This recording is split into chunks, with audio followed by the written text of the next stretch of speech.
An hour before they laughed at me, I was the happiest I would ever be. That is the part I have never quite forgiven. Not the laughing, the hoping. I woke on the morning of my 12th birthday, certain that today was the day the world would finally agree with the picture I carried of myself. And I lay in bed, grinning at the ceiling like an idiot who had already won. I had rehearsed the moment so many times, it felt like a memory instead of a wish. The priest would read something bright. The strong people in the room would turn to look. My parents would finally wear the face I had been trying to earn my whole life. Where I come from, your 12th birthday is the day you find out who you are. You go to the church, you stand in front of the priest, and the rite reveals two things. First, your skill aptitude, the rank that decides how high you are allowed to climb. Then, your original skill, the one ability you were born with, the thing that is only yours. The ranks run from the bottom up. F for the common and the forgettable, then E, D, C, B, A, and at the very top, the letters that belong to legends. Heroes and sages stand at S. The old demon lord, they say, stood higher than that. God's higher still. Your aptitude is your ceiling. With a good one, you can become almost anything. With a bad one, the door shuts before you ever reach for it. I had been told my whole life to expect something good. My parents had paid for it, after all. The hall was full when I arrived. Not just families, adventurers, a dozen of them and more, leaning against the cold pillars with their arms crossed, watching the children file in with the patient,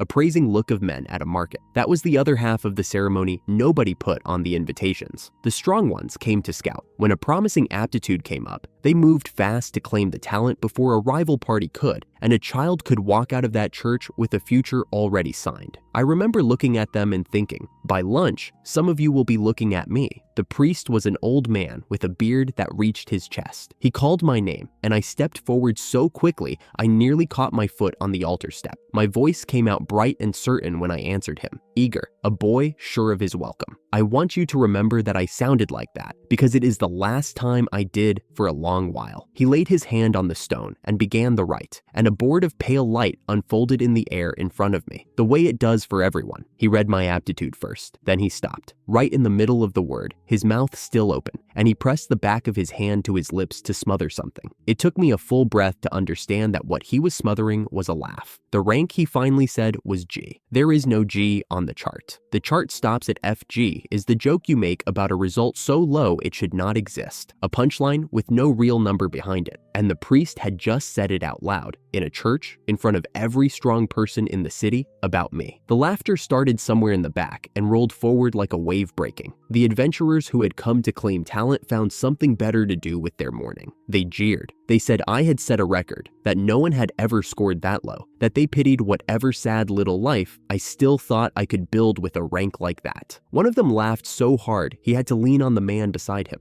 I stood there in the middle of it and let it break over me because there was nothing else a person could do. The priest, to whatever credit he deserves, kept going. He named my original skill in the same flat, amused voice he had used for the rank, skill duplication. Nobody stopped laughing. A useless rank and a skill no one had ever heard do a single thing worth hearing about, all in one breath. To the room, it was the punchline after the punchline, and they took it that way. But the board did something then, something small, something only I was close enough to see. When the priest named the skill, the line for it did not go dark the way I expected, the way a dead, decorative skill is supposed to. It logged. It sat there in the same pale light as every real skill, marked active, marked present, marked working, only without a rank beside it, as if it were already doing something, quietly, underneath all that noise, and simply had not been asked yet. I did not understand it. I was 12, and an entire church was laughing at me, and I could barely keep breathing, let alone reason out a thing the rite itself had glossed over. The light faded, and the moment went with it, and I told myself I had imagined it. A trick of a wet eye. I had not imagined it. I just did not know yet that the worst morning of my life had also handed me the only thing I would ever need. I walked home telling myself it could still be fixed. That is a thing you learn about hope. It does not die when it should. It keeps getting back up, bloodied, stupid, insisting. The whole way back, I built little arguments in my head, the way you rehearse a case before a judge you are afraid of. An unranked original skill could be something special. Everyone said so. The rank did not have to be the end of the story. And my parents would understand, because they were my parents. And that word was supposed to come with a guarantee printed somewhere inside it. They were waiting in the front room, both of them. My father and my mother had been adventurers once. Rank B, the pair of them. A respectable result. The kind that lets you retire in a good house and tell the story at dinner for the rest of your life. They had raised me the way a careful man tends a field he expects to harvest. Tutors. Good gear before I was old enough to use it. The right food, the right clothes. And never once a day when I was allowed to forget what any of it had cost. So they were sitting there with the particular brightness of people who have made an investment and come to collect the return. My mother asked first, "What did you draw?" I told them. The aptitude was G. The skill was skill duplication. I watched the brightness go out of both their faces at the same moment, like a single candle pinched between two fingers, and what rushed in to fill the dark was not sadness. There was no grief in it at all. It was a fury, clean and immediate, the fury of a man who has just watched his money burn. My father was on his feet before I finished the sentence. Every coin he had ever spent keeping me fed and clothed and tutored, he said, all those years of it had been money poured straight down a drain. My mother did not even raise her voice, which was somehow worse. She said quietly that she should have known better than to waste good money on a child like me. And then, between the two of them, they said the thing I still hear on bad nights in their exact voices. A child with the worst aptitude the world had ever recorded was no child of theirs. That was the whole conversation. There was no second half to it, no softening, no door left cracked open. They told me to get out, and when I did not move fast enough to suit them, they made it very clear that they meant now,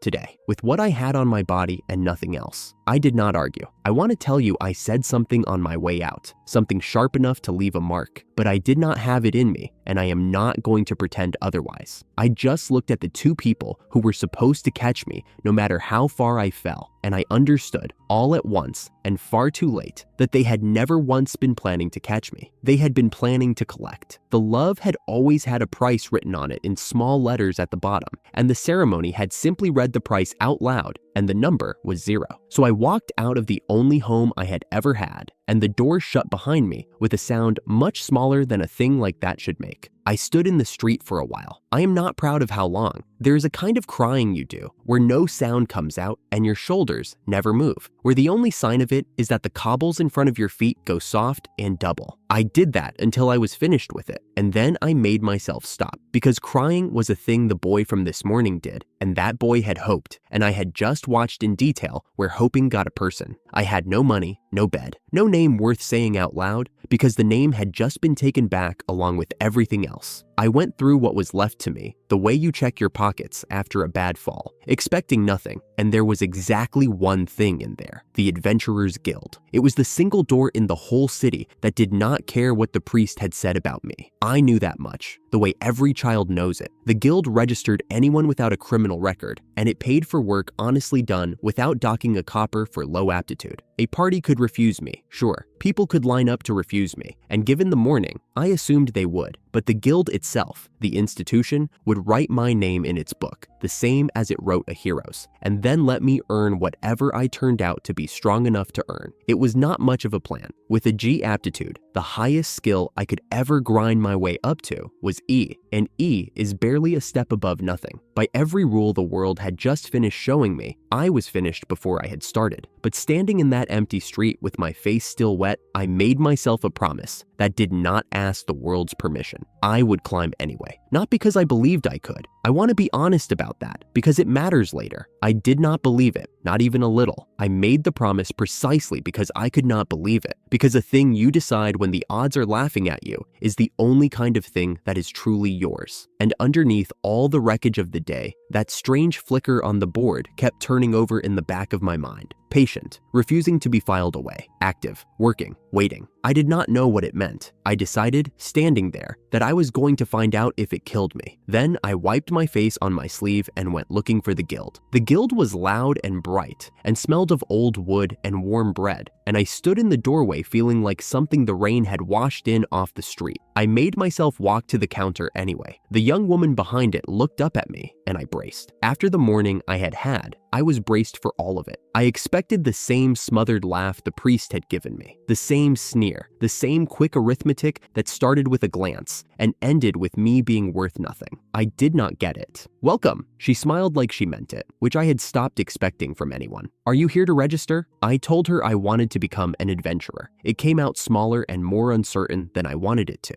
And if she noticed, she had the grace to pretend she had not. Her name was Claire. She brought out a stack of documents thick enough to prop a door, and she walked me through every page of it, patient, never hurrying me along, never once asking the question I kept flinching ahead of, the question about my aptitude. When the paperwork was finished, she slid a small magical tool across the counter and asked me to rest my hand on it. That was the one moment my nerve went out from under me. The tool checked for a criminal record, she explained. Standard for everyone, nothing to be afraid of. And I was afraid of it anyway, because that was the lesson the day had been teaching me in every room I walked into. The world could decide you were guilty of a thing you had never done, could write you off in a single breath, and all you could do was stand there with your hand out and wait for the verdict. I set my hand on the tool and waited for it to call me a liar too. It came back clean. There, she lifted the tool away, all clear. Then she explained how the ranks worked, and I let myself listen properly for the first time all day. Every adventurer carries a card, she said, and the color of the card is the rank you hold. You start at the very bottom, at F, and you climb by taking jobs, finishing them, and letting the guild see with its own eyes what you can do. F, then E, D, C, B, A, and at the top, the color almost nobody ever earns in a whole life, S. I kept waiting for the catch, for the aptitude clause, for the line in the rules that would shut the door the way every other door had shut today. It never came. There was no ceiling written into the card. There was only the work and the proof and the next rank up. I told her I understood. I told her I knew exactly how it worked and that I was going to climb it, every rung from the bottom. I think I said it with too much in my voice, too hard for the small thing it was, because I watched her quietly register that something had happened to me today without asking me what. She just smiled again and handed me my card, the lowest one there is. Then she told me that if I ever had a question, any question at all, I should ask the staff. That was what they were there for. It was such a small thing to say to a stranger. After the church and the parlor and the empty street, it landed harder than she could possibly have known, and I had to look down at the card in my hand so she would not catch my face doing something I would have been embarrassed about. I walked out of the guild an adventurer, the worst ranked one in the city, probably the worst in the country, maybe the worst in anything anyone had bothered to write down. I had no home, no family, and a skill an entire church had laughed at in chorus. But I had a card. I had a promise I had made to no one but myself, in an empty street with nobody to hold me to it but me. And in the back of my mind, quiet as ever and twice as stubborn, that one line on the board kept glowing where it had no business glowing at all. I was going to find out what it did, whatever it took, however long it took. I was going to find out. Anyway, that is where it started. For 3 months, the adventurer's life I had pictured turned out to be other people's dogs. I walked them. I minded their children. I cleaned ditches and hauled crates and swept the back rooms of shops that would not have let me through the front. It was the only work the guild would hand a skillless G rank, and I took all of it because copper was copper and I had nowhere better to be. Real adventurers came back through those doors with monster trophies and loud stories. I came back with a leash and a sore back and a little purse that grew so slowly I could have counted it by candlelight. 3 months, and I had gone exactly nowhere. If I am honest, some of that was fear. A G rank who picks a fight with a monster is a G rank who dies. And everyone had been very clear that I was a G rank. It is easy to mistake other people's certainty for your own caution, but certainty had already cost me a family and a name. And I had started to wonder what else I was letting it take just by agreeing with it. A man can only walk so many dogs before he has to ask whether he is an adventurer or just a boy the guild keeps out of the way. So that morning, I stood at the counter and told Claire I wanted something with teeth in it. She slid a request across the wood instead, a regular client, the eccentric old man named Walter, offering to double the pay if I would just keep walking that enormous dog of his a while longer. He swears you're the only one the animal doesn't try to eat, she said, and there was real warmth in it. Double pay, Kai. That doesn't come along often. You're sure? I was sure. I told her I was going goblin hunting. That stopped her for a second. Then something like respect moved across her face, and she reached under the counter for a different slip. The terms were simple enough. 5 goblins a day, bring back the magic stones, and any extra ones the guild would buy off me by the piece. She walked me through it twice, the way you do with someone you have decided to look out for, and stamped it. I took the paper and went to get ready. At the edge of the city, where no one was looking, I opened my status board, and I read it the way you read a letter you have already memorized. Ordinary numbers, every one of them sitting near the middle, except my luck, which had been scraped down somewhere near the floor. And under my skills, 2 entries. One was the status board itself. The other was the thing that had ruined my life at the ceremony, sitting there quiet and useless. Skill duplication. Nobody could tell me what it did, so I was going to ask the only thing that ever gave me a straight answer. I was going to go kill something and watch what happened to me when I did. The guild rented me a sword and a leather chest guard for a few copper a day, and I carried both into a forest that felt wrong in a way I could not name. It should have been easy. Everyone says where there is 1 goblin, you should brace for 30, but low luck has a way of emptying a room.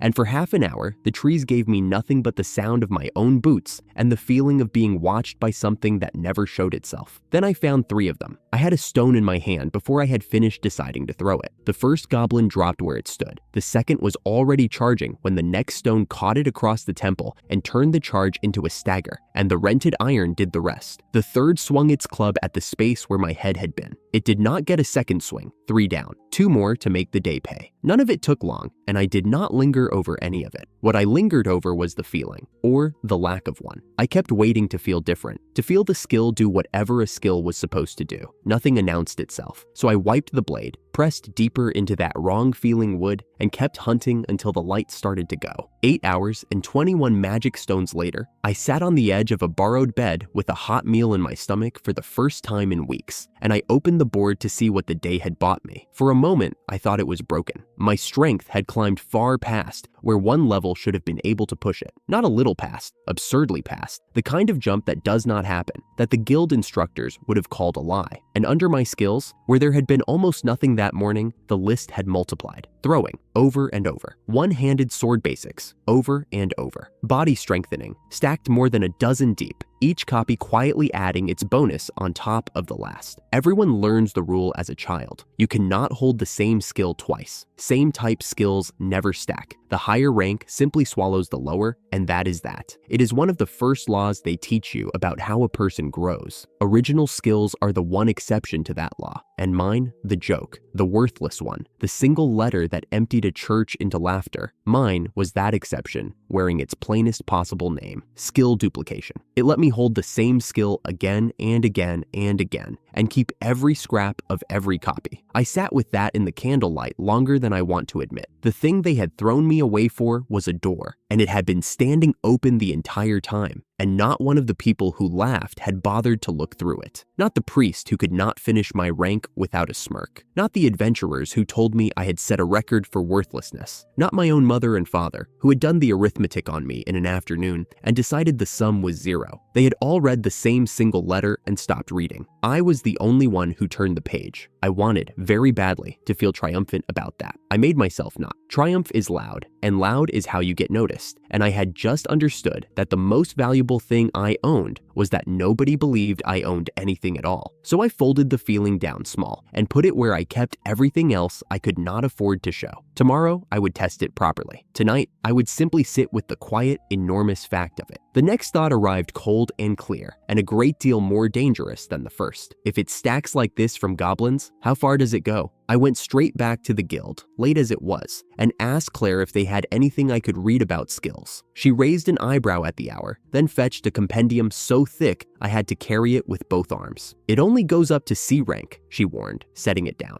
The B rank books cost more than this whole haul. A rank, the nobles keep for themselves. And S rank, she made a small wave, half a joke. Those are barely more than rumor, locked away in treasuries, if they exist at all. I read until the candle burned low. Every low skill, every effect, every condition for earning it. And one entry stayed with me long after I closed the cover. Body strengthening lifted every stat at once, and the only thing you had to do to earn another copy was kill something. Of everything in that book, it was the most efficient thing a person could possibly stack. I already held more copies of it than I could count on both hands. What the book did not contain bothered me more than what it did. The powerful skills were hoarded by the same kind of family that had measured a boy and thrown him out for coming up short. For everyone else in the world, that ceiling was real. A wall you were born beneath and died beneath. For me, it was just a list of things I had not gotten around to copying yet. I closed the cover gently because it felt rude to grin at a book. I returned the book, thanked her, and made myself go to bed instead of going back to the forest at midnight like a man possessed. Tomorrow, I told myself, tomorrow I would find out where the ceiling was. I would spend a long time looking for that ceiling. I never did find it. I woke 2 hours before dawn and built myself a method. A stone to open, that banked the throwing. The sword to finish, that banked the one-handed sword basics. And the kill itself banked the body strengthening. 3 skills off a single goblin, every time, clean and repeatable. I was not hunting anymore so much as farming, and the field never ran dry. I ran the method 34 times that day. By the end of it, I had stopped checking the board after every kill because the numbers had gone from thrilling to faintly unreal, climbing into territory that simply should not exist for someone the guild still listed at the bottom of the bottom. My hands did the work on their own, while the rest of me did arithmetic. If a day of goblins could do this, then a week could do more. And a month. I made myself stop the thought there. Hope, I had learned, was a thing you rationed. What I let myself notice instead was smaller and stranger. My body had begun to feel borrowed, like a tool sharpened past the point where my hands remembered how to hold it. A stone left my fingers faster than I meant it to. A swing landed harder than I aimed. Somewhere in all those stacked copies, the boy who had flinched through 3 months of errands was being quietly overwritten by something steadier, and the only one who would ever know was me. I was 3 steps inside the guild, still dusty from the forest, when someone walked straight into my shoulder on purpose. He was tall and blonde, and built like a man who had never once had to walk a dog for a living, and it took him only a moment to place my face. I could see the recognition land, the ceremony, the laughter, the single worthless letter, Derek. He said his piece loud enough for the room, and the gist of it was that creatures with no skill had no business pretending to be adventurers, that I should crawl back home to my mother, that the floor was where things like me belonged. Then he put me there with a shove and a glob of spit, and walked off pleased with himself. The room reacted the way rooms always did. Some of them laughed, some of them sneered, most of them simply did not care enough to look up from their drinks. I stayed down a half-second longer than I needed to. It would have taken me less than that half-second to put him through the far wall. I knew it the way I knew my own name now, knew exactly how little of what I had it would cost, and that precisely was the reason I did nothing. The moment they saw what I was, I stopped being free. I became a thing to be used, or owned, or feared, and I had been a thing to other people my whole life. Being underestimated was the one piece of armor no one could take off me, because no one knew I was wearing it. The spit was the easy part to forgive, honestly. It dries. What sat heavier was the room, the laughing, the sneering, and worst of all, the ones who simply did not look up, for whom a G-rank boy on the floor was not even worth the cost of a glance. I memorized that indifference the way I had memorized the priest's smirk, not to nurse it, to spend it later, on the day I had decided was coming. So I got up, wiped my face, and filed it away with all the others. The pile was getting tall. Someday it would come due, all at once, and I intended to be standing somewhere they could not look away from when it did. I went to the counter and reported my quests. Claire ran the paperwork, paused, and then she smiled at me like she had been waiting all day to.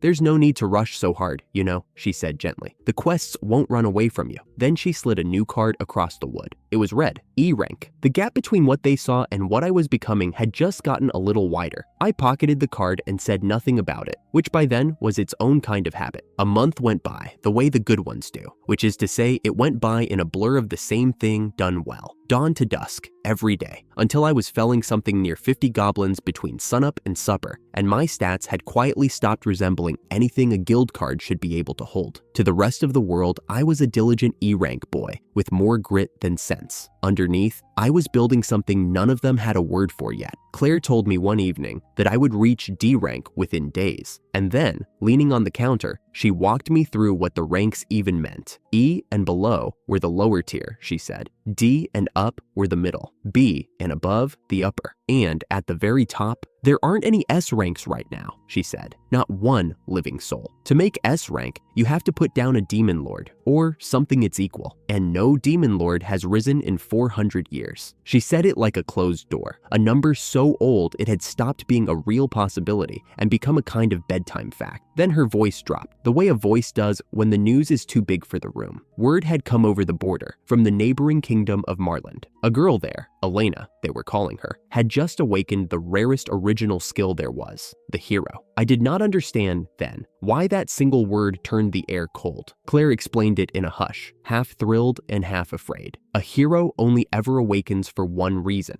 A hero awakens because something is coming to meet it. In 400 years, no hero had been needed because no demon lord had walked the world to need one. One had just been needed. It should not have meant anything to me. Marland was another kingdom. The hero was a stranger, and a demon lord 400 years overdue was somebody else's prophecy. I was an E-rank boy who killed goblins for silver. None of it was mine, but I had spent my whole life being told what I was, and I had just learned how wrong that kind of telling could be. If the world could be wrong about me, it could be wrong about its 400 years of quiet too. Peace is only peace until the thing it was waiting for finally arrives. I went back to my inn that night and I kept grinding, the way I always did. But for the first time, while I counted goblins in the dark, some quiet part of me had started counting something much larger, somewhere off past the edge of everything I could see. The guild hall smelled like spilled ale and wet iron, the way it always did before noon. I set my stones on the counter and waited to be called a liar, because that was usually the part that came next. This time, it didn't. Claire counted the hall, checked it twice, and looked up at me with something close to pride. "You've climbed into the mid-ranks," she said. "Do you have any idea how rare that is? A handful of people manage it in a year. Most never do."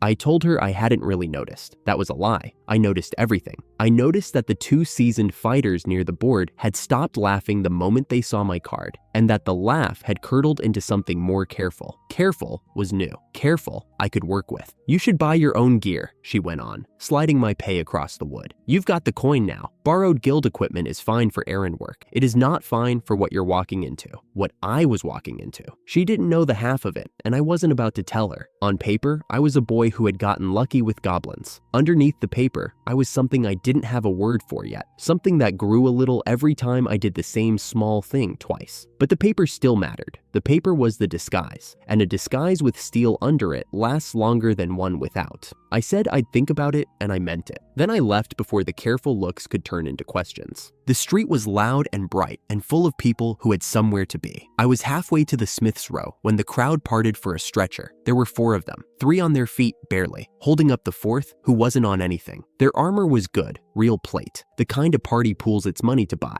and it had not helped. One of them caught me looking and didn't have the strength to glare. He just looked back, hollow, like a man trying to remember why he'd ever thought the work was worth it. People stepped aside and then closed up again behind them, the way water does. By the time they reached the guild doors, the street had already forgotten them. I hadn't. I stood there a moment longer than I needed to, doing the arithmetic I always did. They were stronger than me on paper. They had numbers, they had plate, they had years, and something out past the walls had folded them up like wet parchment and sent them home to be carried. The gap between what I thought I was and what was actually out there had a number, and the number was wide. I went to buy something to put between me and it. The smith was young, thin, and far too cheerful for a man surrounded by things designed to kill. He asked what I was after. A full set, I told him, within a budget I could actually carry out the door. He thought about it, then went into the back and came out lugging something under a gray sheet of dust. Steel armor, a breastplate and guards, and with it a shield. And the shield was enchanted. I could feel it the way you feel a held breath in a room. He set the lot on the bench, threw in a fistful of healing potions, and named a price. I didn't answer right away. I was busy doing the math, and the math was wrong.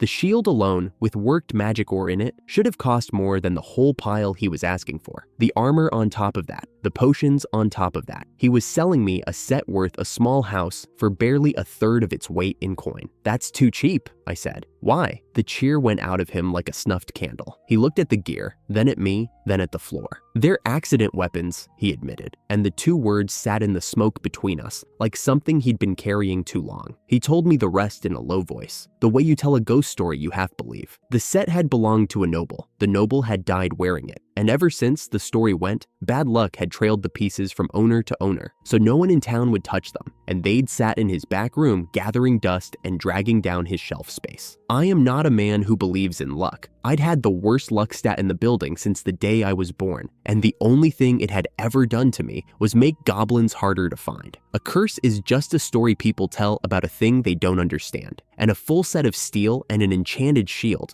at that price, was not a thing I could afford to be superstitious about. I picked the shield up before I answered him. It was heavier than it looked, and under the dull, scratched steel, there was that held breath hum again, work door, waiting for someone to wake it. Whatever had happened to the noble who'd owned it, the metal didn't care. It would guard whoever carried it and feel nothing about the carrier, and that suited me down to the ground. I had spent my whole life being measured by people. It would be a relief to be defended by something that couldn't. "I'll take it," I said. He looked almost disappointed to be rid of his excuse. He wrapped the potions, helped me bundle the rest, and took my coin like a man closing a door he'd wanted closed for a long time. I walked out lighter in the purse and heavier on the shoulder, and it wasn't until I reached the inn that I realized I'd forgotten to buy a sword. I decided it didn't matter. I meant to use whatever came to hand anyway. Every new weapon was a new skill, and every skill was a new room in the house I was quietly building inside myself. A sword could wait. The curse, whatever it was, did not announce itself. That was the thing about loaded guns. They sat very quietly until they didn't. By morning, the careful quiet of the day before was gone, drowned under a crowd. Every adventurer in town seemed to be crammed into the hall, and at the front, an official was shouting to be heard. A demon army was marching on us. 300 strong, he said, monsters of middling and low rank, and the kingdom's hero and her knights were too far away and too green to reach us in time. The hero herself, only a month into her training, barely able to lift the title. The town would have to hold with what it had. The room did the math out loud, and the math comforted them. 300 monsters, none of them especially strong, against a town that could field close to 1,000 adventurers, most of them seasoned. They liked those odds. There was a bounty attached to the defense, and the bounty made the odds look even better. I did not like those odds, and I couldn't have said why without explaining things I had no intention of explaining. A demon army that showed up a month after a hero was born, 300 strong and moving in formation, was not a wandering pack that had stumbled toward the lights of a town. Something had pointed it here. Numbers were the wrong thing to be counting, but a room full of people who have already decided they've won does not want the boy with the worst aptitude in the kingdom telling them what to be afraid of. I started to volunteer. I got as far as opening my mouth. That was when Garrick found me. I'd never had much to do with the man. He was guild staff, the kind who treats a rank card as the whole measure of a person. But he saw me, saw the chance, and took it the way a small man takes any chance to look large in front of a crowd. He talked over me. He called me garbage to my face and to everyone else's. He listed my old errands like a charge sheet, the dog walking, the ditches, the babysitting, and he told me, loudly, to go crawl back into the mud where a scrap of aptitude like me belonged and to keep my face out of a war. I have been told I am worthless in a lot of rooms. My own parents managed it in fewer words. So I stood there and let it run, because the truth was, hitting Garrick would have felt wonderful for exactly as long as it took for the whole room to decide the trash had finally shown its teeth. The disguise was worth more than the satisfaction.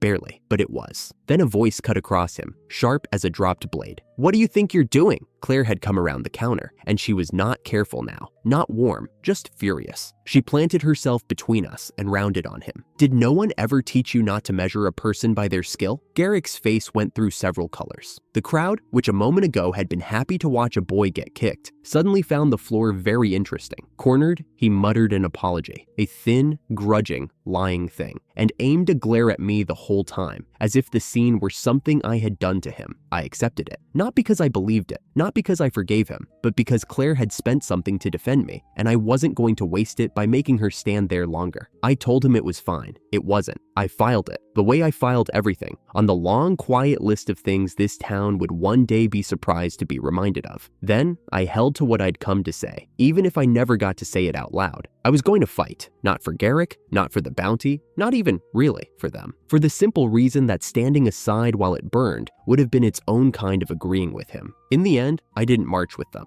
Part of it was pride. I could not stomach taking orders from the man who just called me garbage in front of the whole hall. And part of it was honest. I wasn't strong enough yet to matter in a line, and throwing my body into a crush of strangers would only have added one more name to a list. So I went out alone, found a rise with a clear view, and watched. 500 of them marched out, certain of it. You could see the certainty in how they walked. They had numbers, and numbers had always been enough. Their plan was simple to the point of crude. The casters and throwers would open with a surprise volley, and the melee fighters would charge in behind it. It would have worked, maybe, for people who had drilled it. These people hadn't. They were adventurers, not soldiers. They had spent their lives fighting in 2s and 3s against goblins and wolves, and not one of them had ever stood in a formation that large or trusted the man at his shoulder to aim past him instead of through him. The volley went up, the charge went in, and somewhere in the middle of it, a stray paralysis spell, their own, flung from their own backline, caught a frontline fighter square and froze him stiff in the open. He couldn't lift his blade. One of the weaker monsters reached him before anyone else could, and he didn't get up. That was all it took. One man down to friendly fire, and the nerve went out of the whole line like water out of a cracked jar. Some froze, some ran. The charge dissolved into a knot of people trying to be anywhere else, and the casters in the back, watching their own front collapse, panicked and lost the thread of their own spells. After that, it wasn't a battle. It was just noise and dust, and people fleeing back toward a wall that suddenly looked very far away. I had thought, watching them form up, that I might see something worth learning. I was right, only not the way I'd hoped. I learned what a line looks like in the half second before it stops being a line. I learned that panic moves faster than any monster, that it jumps from one person to the next without ever touching the ground, and that the bravest thing most people manage in a rout is to drop what they're carrying so they can run lighter. None of them were cowards. They were brave in the only way anyone had ever taught them, in 2s and 3s, back to back with someone they trusted. Asked to be 1,000 bodies moving as one, they had no idea how,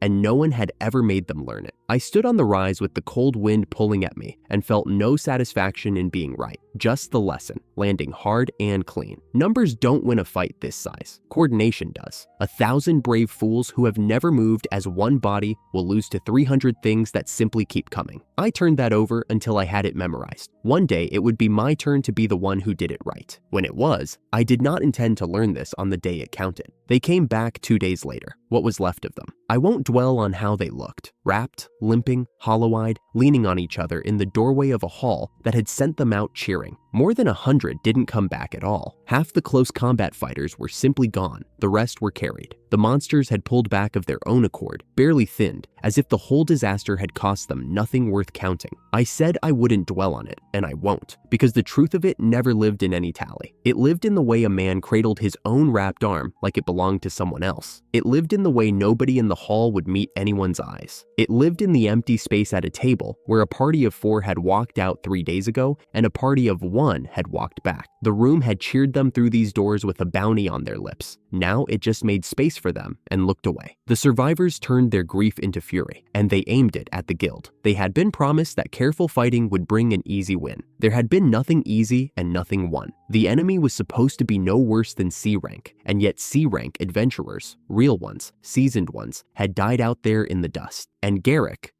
who had stood at the front of the planning, whose name was on the operation, did not look at the wounded at all. I watched him fixate on the one thing that mattered to him. He muttered to no one and to everyone that this was a catastrophe, that the whole thing was on record as his, that now he was the one who'd take the fall and lose his post over it. Not one word for the dead, just the arithmetic of his own standing. The other staff said nothing, but they couldn't hide it. I could read the guilt sitting on them like a weight. They knew how lightly they'd treated the threat. They knew where the careful fighting had actually led. Word went around that the guild would send to the capital for a night order. The knights would come. The knights would also take a month, and the town did not have a month. It had whatever was left standing in this room and a demon army that had just learned it could win. I stood at the edge of all of it, apart, and made the only decision that was mine to make. I had been telling myself for weeks that goblins were enough, that I'd keep my head down and grind quietly in the safe, shallow end of the work. That was over. The town was going to fall while it waited for help that wouldn't arrive in time, and I was the one person in it who could hunt the things in this army and walk back out alive. It was a strange feeling to stand in a room full of people who despised me and find myself responsible for them anyway. Garrick would have laughed. He'd called me garbage that could do nothing but crawl in the mud, and here the garbage was, quietly deciding to do the one thing not one of them could. I didn't need them to know it. That was almost the point. Let the rumor stay exactly what it was. The work would get done either way, and the work had never once cared what rank was printed on my card. So I stopped picking on goblins. A demon was C rank. A demon was the thing that had just folded 100 people into the ground. And a demon, I was fairly sure, was something I could kill. I left the grieving hall without telling anyone where I was going. That part, at least, felt familiar. Demons paid 5 times what a goblin did, and that was the only reason I went looking for them. The trick was the sun. At night, a demon's strength sat somewhere above 4,000, close enough to a B rank that grown adventurers died trying. But daylight cut that to a 5th. By noon, in the open, the thing that could gut a veteran after dark was barely more than a tired animal that hated the light. Most of the town's fighters were out chasing the demon army anyway. The cemetery was mine. I found the first one near the back wall, dragging its claws across a headstone like it had a grudge against the dead. I didn't draw the shield. I bent down, picked up a loose stone the size of a plum, and threw it, just to farm a little experience on my throwing, nothing more. Demons shrug off anything physical. Everyone knew that. The stone went through it like the thing was made of wet paper. It folded over and dissolved, and a magic stone dropped into the grass where it had stood. I crouched there a moment, the next rock still in my hand, and made myself look at the truth I kept not looking at. A thing that shrugged off swords had just come apart from a rock I'd thrown underhand. Level 12, a strength score in the tens of thousands, sitting at the top of a status board like a typo nobody had caught. Skill ranks that didn't belong on anyone, let alone a boy the world had stamped with the lowest letter there was. And no titles. Nothing the system wanted to call me, as if even it hadn't decided what I was yet. Other adventurers chased titles their whole careers. I had numbers that should have come with a parade and a name I couldn't say out loud, and the two facts refused to sit in the same head at once. So I'd stopped trying to make them. Understanding it was a luxury. Using it paid rent, so I used it. For 6 hours, I walked that cemetery and the ruins past it, and threw stones until my arm should have ached and didn't. Every demon was 1 silver. Every silver was rent and bread, and another day of not crawling back to anyone. I was tired enough to quit when the 7th hour hit me from behind. Something slammed into my back, hard enough to lift me off my heels. The new armor took most of it. That was the one good thing the cursed set had done me so far. But I still hit a gravestone shoulder first and tasted iron. I threw a stone on instinct. It connected. The thing recovered before I could blink and answered with a spell that wrapped my left leg in a sheet of ice up to the knee. I couldn't run. That was the part that turned my stomach cold. Not the pain, the trapped. I have spent my whole life being able to walk away from rooms that didn't want me, and a sheet of ice around one leg took that away in a heartbeat and left only the fight. I threw my sword at it, the whole blade. The way you throw the last thing you have when keeping it makes no difference. And it caught the creature mid-lunge and bought me a breath. Then it was simply gone. No stone dropped. Not dead then. Just somewhere I couldn't see, which was worse. The danger came at my back again. I ducked, and a dark crescent of magic took the top off the gravestone instead of my head. When it reappeared in front of me, plainly furious, I finally placed it. An archdemon,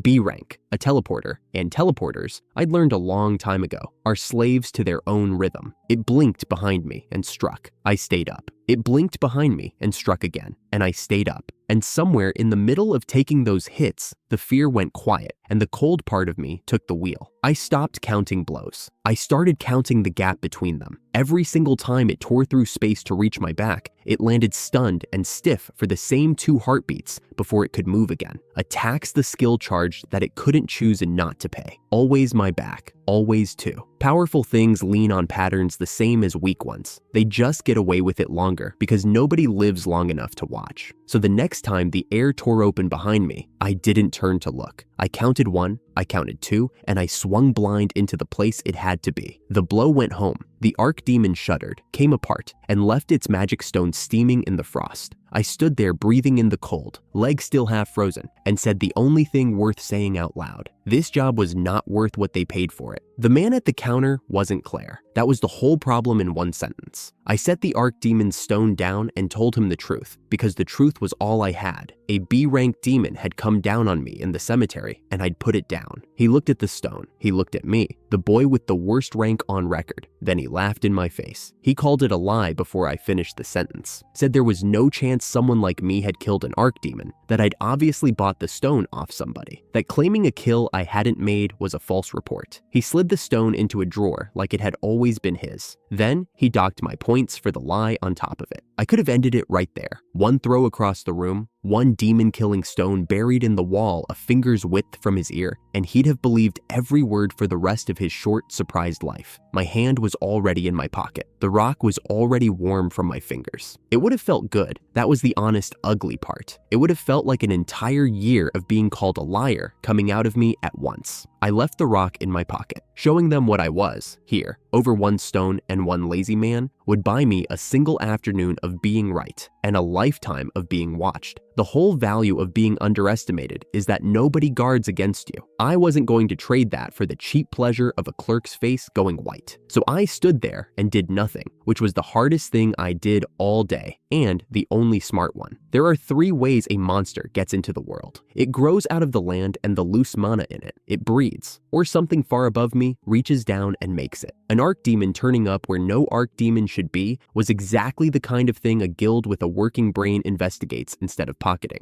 I knew that. He didn't care to. I took my gutted reward, said nothing, and walked out certain that a man that lazy would cost the guild far more than a stone someday. I made it half the way to the inn before I saw them coming the other way, and there was no side street to take. My father, my mother, the 2 people who had decided on the morning of my 12th birthday that the letter the priest read out had made me a bad investment and had thrown me into the street the same week. They looked at me the way you look at a stain you thought the rain had washed off. The words were the kind you'd expect. Why was the skillless trash still hanging around? How strange that I wasn't dead in a ditch yet. They'd have bet money on it. My mother said it the way she used to comment on the weather, mild and certain, a small true thing about the world. My father didn't bother with words at all. He just looked at me the length of a breath, the way you'd check a sum you already knew the answer to, and then looked past me, as if the looking had cost him something he resented spending. I had rehearsed 100 answers to them over 100 cold nights. Standing there, I used none of them. None of them would have landed the way I needed it to land, which was not in a street at dusk, with my reward already stolen, and ice still melting out of my boot. The answer I wanted them to hear was years away yet, and it wasn't words. I kept my face flat.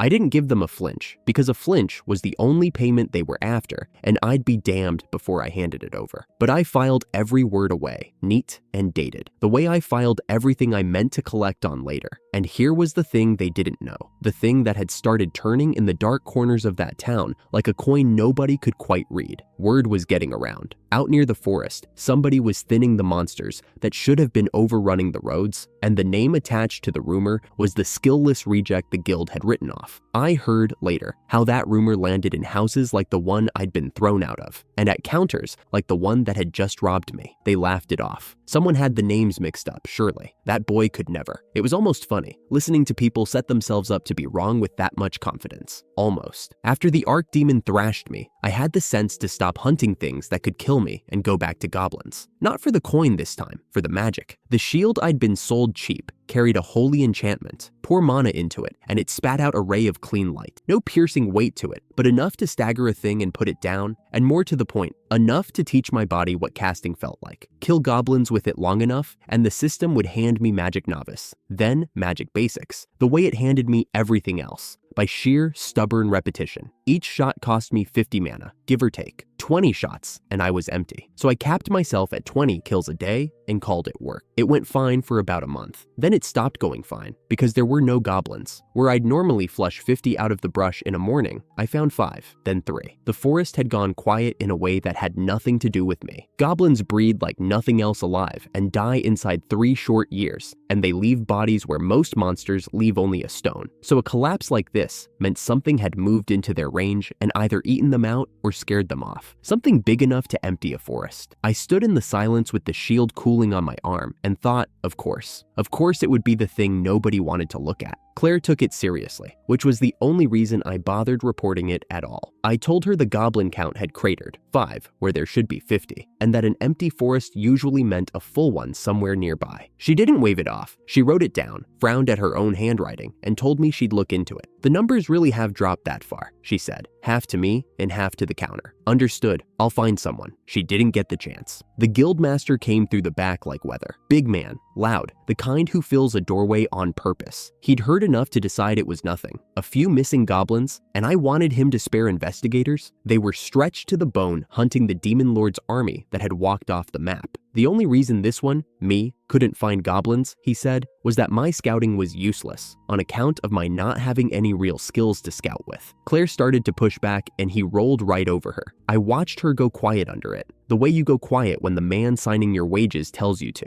Bram, his name was. I tucked it next to the others. I didn't argue. Arguing in that room was a fight I couldn't win and didn't need to. I just told Claire it wasn't her fault, because it wasn't, and because she looked like she needed to hear it from somebody. Then I went back to the inn with a bad feeling and worse luck, turning over the same useless question. What was I supposed to grind now, with the woods gone empty? I already knew the answer. I just didn't like it. The sound reached me from deep in the trees a few days later. Too many feet, too much breathing, in a part of the woods that should have been dead silent. Every sensible part of me said, go home. I went in anyway, low and slow, until the trees opened onto something my brain refused to add up for a second. Monsters. A field of them, resting in the gloom. A core of D-rank brutes with the smaller things crowded around them the way smaller things always defer to bigger ones. The missing army. Not all of it, maybe, but a piece of it, bedded down in the one forest nobody was searching, fat and quiet, while the goblins it had eaten out of house and home stayed gone. That was my vanished population. That was Bram's nothing. I never got to back out. A snake-type thing near the edge had a sense sharper than the rest, and it found me before I'd taken 3 steps in reverse. It struck, and then the whole field was awake and pouring toward me, and the choice to leave was gone. So I worked. I won't pretty it up. There's no clever way to tell it, and no reason to dwell on the ugly parts. The work was just work, the way it had been in the cemetery, the way it had been every gray morning since I'd picked up my first rented sword. Find the thing, end the thing, move to the next thing. Feel nothing about it because feeling something slowed your hands. I threw stones until my arm was a machine that happened to be attached to me. When the stones ran low, I threw the magic stones the dead ones left behind, because in that much strength, a polished bead of crystallized mana hit like a sling bullet from a god. When they closed too near for throwing, the shield came up and lit the gloom white and cleared a path through whatever was standing in it. The dense trees that should have favored them favored me instead. The big ones couldn't swing. The small ones tripped over the big ones, and the whole snarling weight of the thing funneled itself into a space exactly as wide as my arm. Half an hour of it, maybe more, in that green dark, until the field that had been 100 strong was a field of nothing but trampled ferns and cooling stones. I stood in the middle of it, lungs burning, and asked the empty trees if I'd actually done it. Then I answered myself, too loud, the way you do when relief gets out ahead of sense. I won. I actually won. The forest answered, off past the trees I'd come through, a long way off and getting shorter. Something moved, not one something, a lot of them,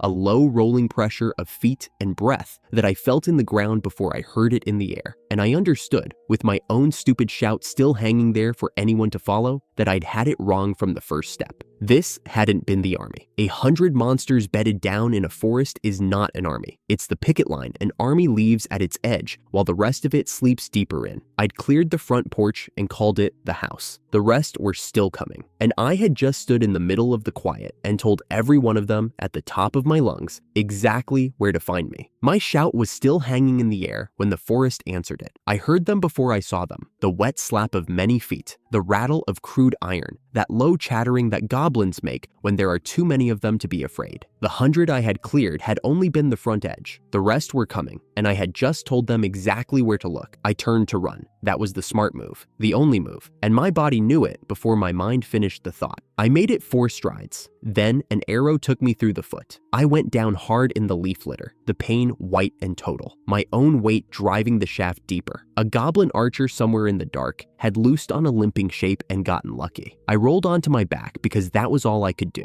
and a bull demon was already there, all shoulders and horns, an axe the size of a door lifting over me against the last of the light. I had killed things bigger than it. I had a shield strapped to my arm that could burn a clearing flat. None of that mattered when I could not get my legs under me. I watched the axe reach the top of its arc, and I thought, with a strange flat clarity, that this was a stupid way to die after everything. The blow never landed. A man was standing over me. I had not seen him arrive. There had been empty air, and then there was a back in a dark coat and a thin sword held up at an angle, and the bull demon's axe stopped against that thin blade like it had struck a mountain. He did not even look strained. He glanced down at me over his shoulder, asked if I was still in one piece, and told me to stay where I was. Then he was gone again, and the forest filled with thunder. I cannot describe it as a fight, because a fight has two sides. This was something closer to weather. He moved between the monsters faster than I could track, and where he passed there was a crack of white light and a sound like the sky tearing, and the things that had been about to kill me simply stopped being a threat. The smaller ones dropped. The big ones froze mid-step, caught in their own held breath, and did not get up after he had gone by. It took seconds. It took less time than it had taken the arrow to put me on the ground. I had thought I was strong. 3 days ago, I had cleared 100 of these things with stones and a borrowed shield, and called myself careful for it. Watching this man, I understood for the first time what the top of the ladder actually looked like, and how far below it I still stood, even with everything I had been hiding. It was the most useful thing anyone had shown me in months, and he had not meant to teach me anything at all. When it was over, the clearing was quiet, and I was lying in the middle of it, alive, with no real idea why. The pain in my foot came back all at once. Now that there was room for it, I let it. Pain meant there was still a foot and a me attached to it. Hooves came through the trees a breath later, too late to matter. Half a dozen riders in proper knight's steel reined up at the edge of the clearing and stared at what was already finished. One of them, a lean man with an easy, watchful face and an officer's sash, swung down and took it all in. The scattered horde, the swordsman, me bleeding in the dirt. "We came to help," he said, and then stopped, because there was plainly nothing left to help with. He recovered fast. "I'm Hugo, 6th Night Squad. We rode out the moment your guild's report reached us." It took me a second to understand him through the ringing in my ears. The report, Claire. She had been worried about the forest, and worried about me, and when no one above her would listen, she had gone over their heads and sent for knights. I was alive because a guild clerk had refused to let it go. I asked who the swordsman was. Hugo said the name like it should have meant something to me, and after a moment, it did. Magnus, the one they called the Thunder God, one of the 3 strongest blades in the kingdom, a man whose original skill shared his title. I had been saved by a story people told in taverns. Magnus himself was walking the clearing, not looking at me, looking at the dead, at the ones near the tree line that had gone down before the thunder ever started, the ones with stones buried in them and shield burns across them, the 100 I had put down myself before the second wave turned. He crouched by one, then another, reading the field the way a hunter reads tracks. When he finally looked at me, something behind his eyes had quietly rearranged. He did not say it. He did not have to. He had counted, and the count did not match the boy bleeding in front of him, with an arrow through his foot and a G stamped on his card. I thanked them for saving my life. I meant it. I also kept my mouth shut about the rest and let the wound and the exhaustion do the talking, because a man like Magnus noticing me was the most dangerous thing that had happened all night. The axe only wanted to kill me. Being seen wanted something worse. I had built my whole small life on being beneath attention. The G-rank boy, the joke, the one nobody bothered to watch. It was the cheapest armor in the world, and it had kept me alive every single day since the ceremony. Magnus had just put a crack in it without lifting his voice, and I lay there in the cold leaves, doing the math on how much that crack was going to cost me, and whether there was any way left to close it. There was not. You cannot unring a bell that a thunder god has heard. They brought me back to the guild on a knight's horse, and for the first time in half a year, the hall went quiet when I walked in. It was not respect, not yet. It was confusion.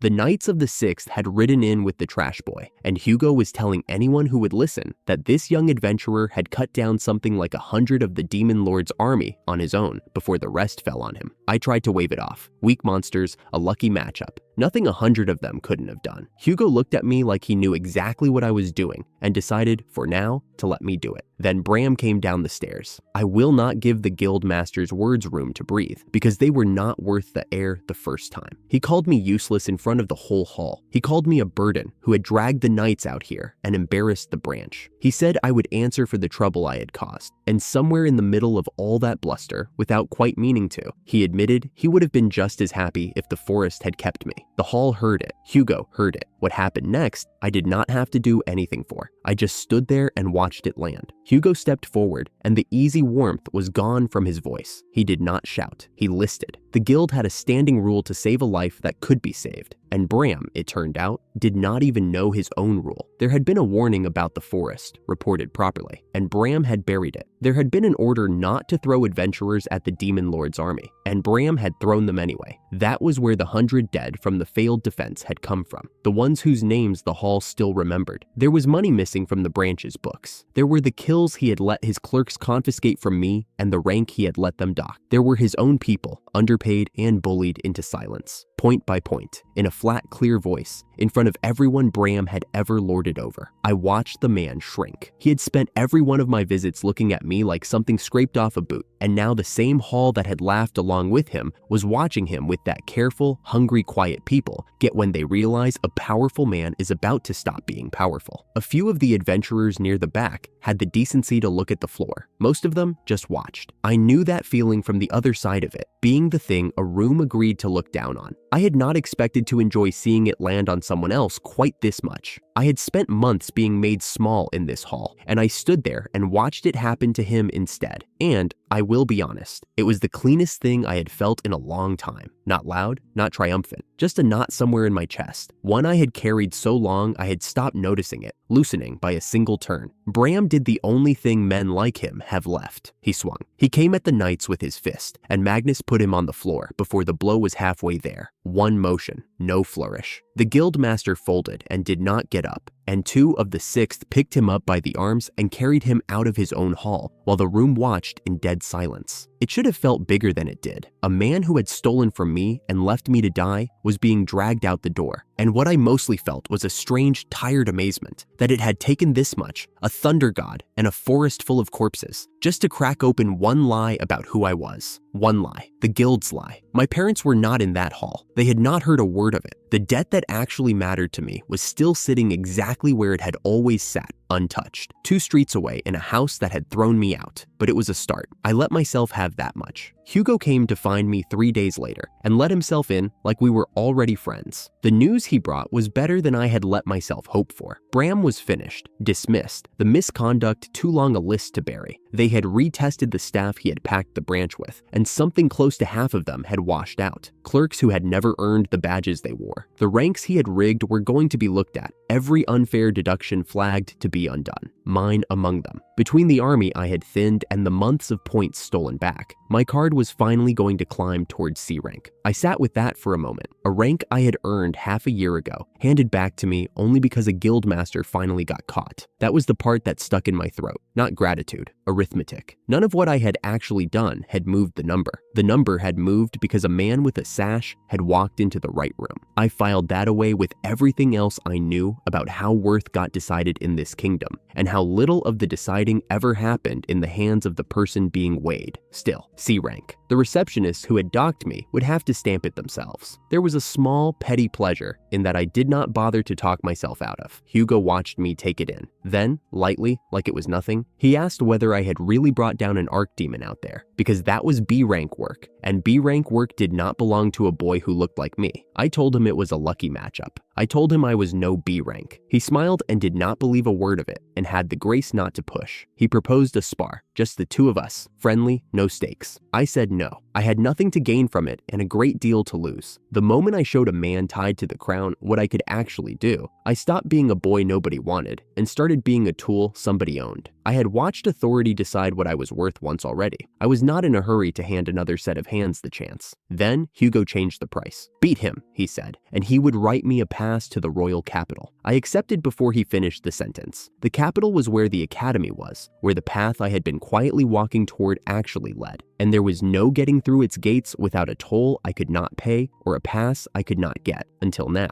One spar against a man who could cut through steel for the key to everything I wanted. It was worth the risk. I only kept one thought to myself, the way I kept most things. Before I ever crossed blades with someone like Hugo, before I let anyone watch me closely, I wanted my sword work higher. I had strength I had no business having, and a throw that found its mark whether I aimed it or not. But a blade was the one thing I still had to earn the honest way, so I would, quietly, the way I did everything. He left whistling. I sat in the gray light and flexed my healed foot, and thought that the ground had shifted under me twice this week, and that for once, both shifts had moved in my direction. I did not let it go to my head. The people who had thrown me away still did not know my name was worth knowing. That part I was saving. Hugo had a way of asking questions that sounded like he was doing you a favor by asking them. We were walking the lane toward the guild yard, the spar still half an idea between us, when he asked what had lit a fire under me all of a sudden. For once, I told him the truth. First, I told him the shape of the world, because the truth needed it for scaffolding. Every town charges to pass its gates, I said, and the bigger the town, the heavier the toll. A small place takes a few silver. The royal capital takes a full gold coin just to walk through the wall, which is the polite way a kingdom keeps the poor on the outside of it. Only nobles, fat merchants, and families who'd lived there for generations could afford to simply exist in that city. A pass permit waived the fee. To a commoner, a pass was worth more than the gold it saved, because it was permission to be somewhere you weren't born to be. And then I told him why any of that mattered to me. I wanted into Aldrich Academy. I said it plainly, the way you say a thing you've decided not to be embarrassed about anymore. Then I gave him the rest, because he'd earned that much. To climb to the top rank, you had to have a hand in bringing down the Demon Lord, and no one did that alone. It needed the hero's cooperation. It needed a whole kingdom deciding your name was worth saying out loud. The hero was still a child, expected to enroll at the academy in 3 years, and if I was standing there when she arrived, I had a road. A long one, uphill the whole way, but a road which was more than a G-rank boy was ever supposed to get. So that's the shape of it, Hugo said, and rolled his shoulder like a man settling into work. He offered me a deal on the spot, a mock bout, here, today. If I won, the pass to the capital was mine. No gold at the gate, no questions. To keep it fair, he said, he'd fight me with one hand. I should have known better. The ring behind the guild was kept for high-rank adventurers to wear each other out, where no one important had to watch. Hugo tied his right hand behind his back, drew with his left, and told me to come at him. I didn't, so he came at me. His first step closed the distance before I finished reading it. I slipped the pass by a hair, and even the wind off the miss had enough weight in it to tell me a clean hit would have folded me in half. So I stopped trying to win on speed I didn't have. I gave ground. I dropped low, let him commit, watched his weight hang forward over his front foot, and there, in that half second, I caught his blade against mine, turned it off its line, and put my counter exactly where it needed to go. It landed on nothing. He simply wasn't where he had been.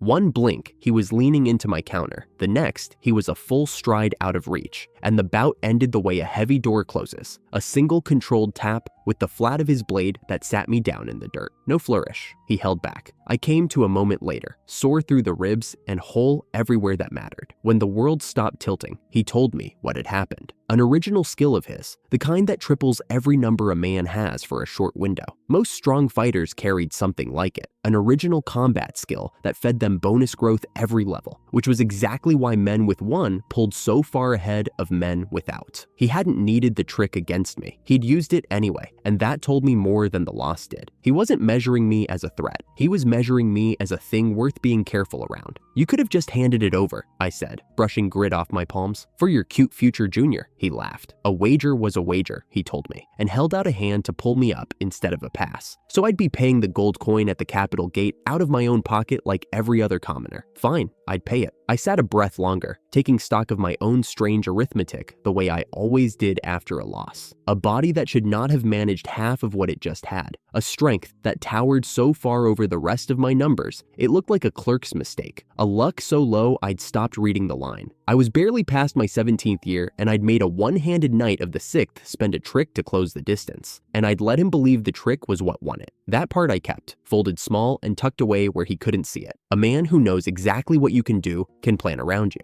A man who only suspects has to keep being careful. I preferred careful. Still, the loss sat with me on the walk back. and not the way a sore rib does. For 3 years, I'd measured myself against goblins and demons and a guild that wanted me gone, and I'd started to forget there were people I simply could not beat yet. Hugo was one of them. The hero, whoever she turned out to be, would be another. So would whatever the demon lord kept above his castle. I decided, quietly, that before I let anyone see the true shape of what skill duplication had made of me, I would raise my plain sword work until it could carry the lie on its own. Power you have to explain is power someone can take from you. I wanted mine to look like practice. 3 mornings later, Claire called me to the counter, slid a card across the wood, and congratulated me on my promotion to C rank. I told her it was too fast. I'd fought low monsters with a forest at my back and a slope under my feet. Magnus had cut down half the horde himself before I'd done anything a rank could be hung on. Normally, the jump from D to C took 5 archdemons, or the equal of it in proven merit, and I had one. I laid all of it out, every reason the promotion didn't add up, because the math of being worth something still felt like it belonged to someone else, and some part of me kept waiting for the clerk behind the counter to call me a liar and take it back. She didn't. She just counted the other side of the ledger, patient, like she'd done it before. 1 archdemon, down.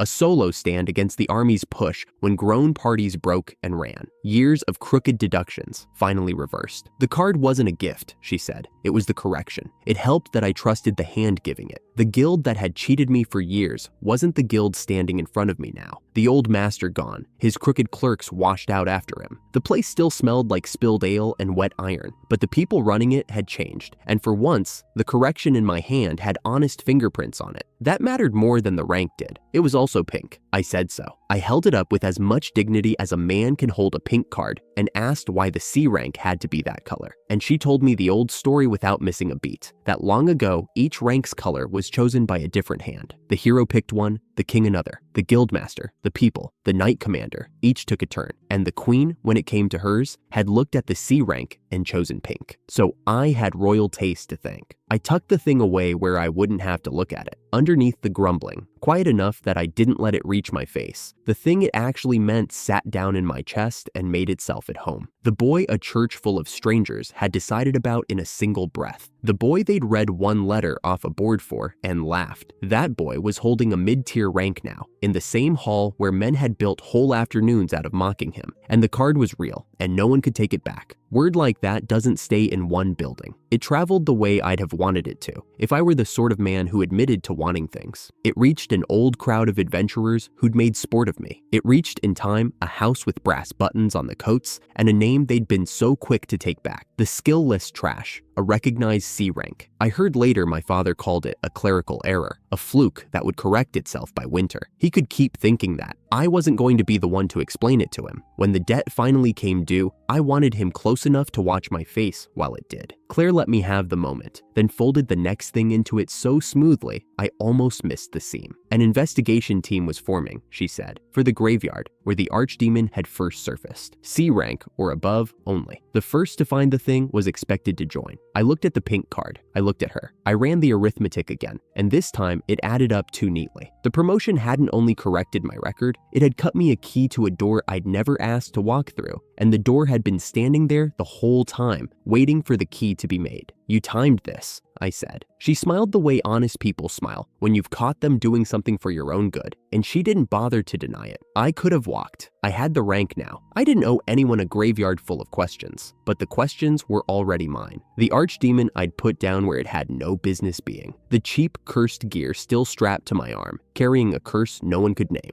Whatever was wrong out there had my fingerprints on it before I'd agreed to a thing. So I took the quest, wary, leashed, walking in with both eyes open. But I took it. The recognition had come at last. It just came holding a lead. Claire knocked once on the back office door and held it open for me, and I understood that whatever waited inside was the reason she had been gentle with me all week. The man behind the desk had white hair and the kind of stillness that takes years to earn. He told me his name was Roland, that he had been a B-rank adventurer until the capital decided the guild here needed someone who could count, and that he had read every line of my record twice. Then he asked to see my card. I set it on the desk and let it speak for me. The kill it logged was the archdemon from the cemetery, the one a different clerk had once called a lie to my face. He studied it a long moment. An archdemon. Here. He said it the way you'd say a tide had come in uphill. We went through it together. A freak mutation, strong past its rank. A wanderer that had drifted in from somewhere worse, or something made. Roland turned each one over and set it down. A mutant that size would have left a trail of dead long before the cemetery. A wanderer would have been seen crossing open ground. That left the answer nobody likes, and he was honest enough to say it plainly. Made, he said. Someone is making them. The word changed the shape of the room.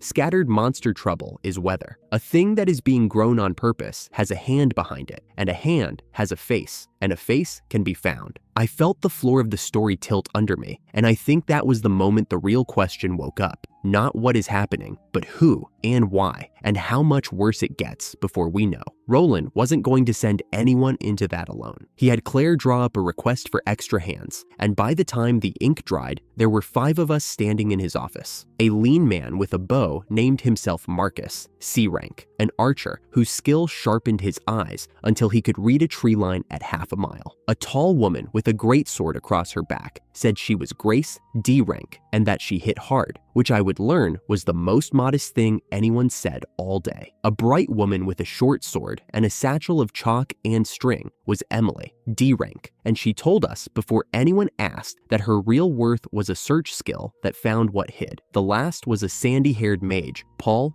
D rank, polite and a little loud, who said it was good to meet us and meant it. Marcus set the formation without being asked, and he did it well. Grace and me on the front, himself and Paul behind, Emily out as scout and rear guard. Emily's chin came up at that. Why am I in the back? My eyes are the whole reason you'd take me, because your eyes are the whole reason I'd take you. Marcus didn't argue it like a fight. He laid it out like a map. A scout who takes a hit at the front turns a careful retreat into a rout. A backline with no guard gets opened from behind the second things go close and ugly. You're not behind us. You're the door nobody gets through. She thought about it, then nodded, mollified in the particular way of someone who wanted to be told they mattered. I watched Marcus fit 5 strangers into one shape in under a minute and filed it away. Useful and a little dangerous. A man that smooth. He clapped his hands once. Supplies first, then the dark. The market was the last easy thing we'd have for a while, and we all knew it, which is why nobody hurried. We bought light stones for the deep stretches where the cemetery stopped letting the sun in, and Paul bought enough healing potions for a small war. Marcus asked what I usually carried. 5, I said. Maybe. Grace turned. 5 potions for a graveyard? I don't get hit much. Not much, or not at all? She was grinning, but she meant it. I shrugged, which was answer enough, and the look that went around the 4 of them was the look people give a card trick they can't catch. I changed the subject before it could grow legs. Emily tried to steer us toward a stall of dyed coats, declaring it a crime that a recognized adventurer dressed like a hedge. I told her my coin was spoken for, all of it, for gear. She let it drop with a theatrical sigh, but she filed it away as fondly as I'd filed Marcus, and I noticed that too,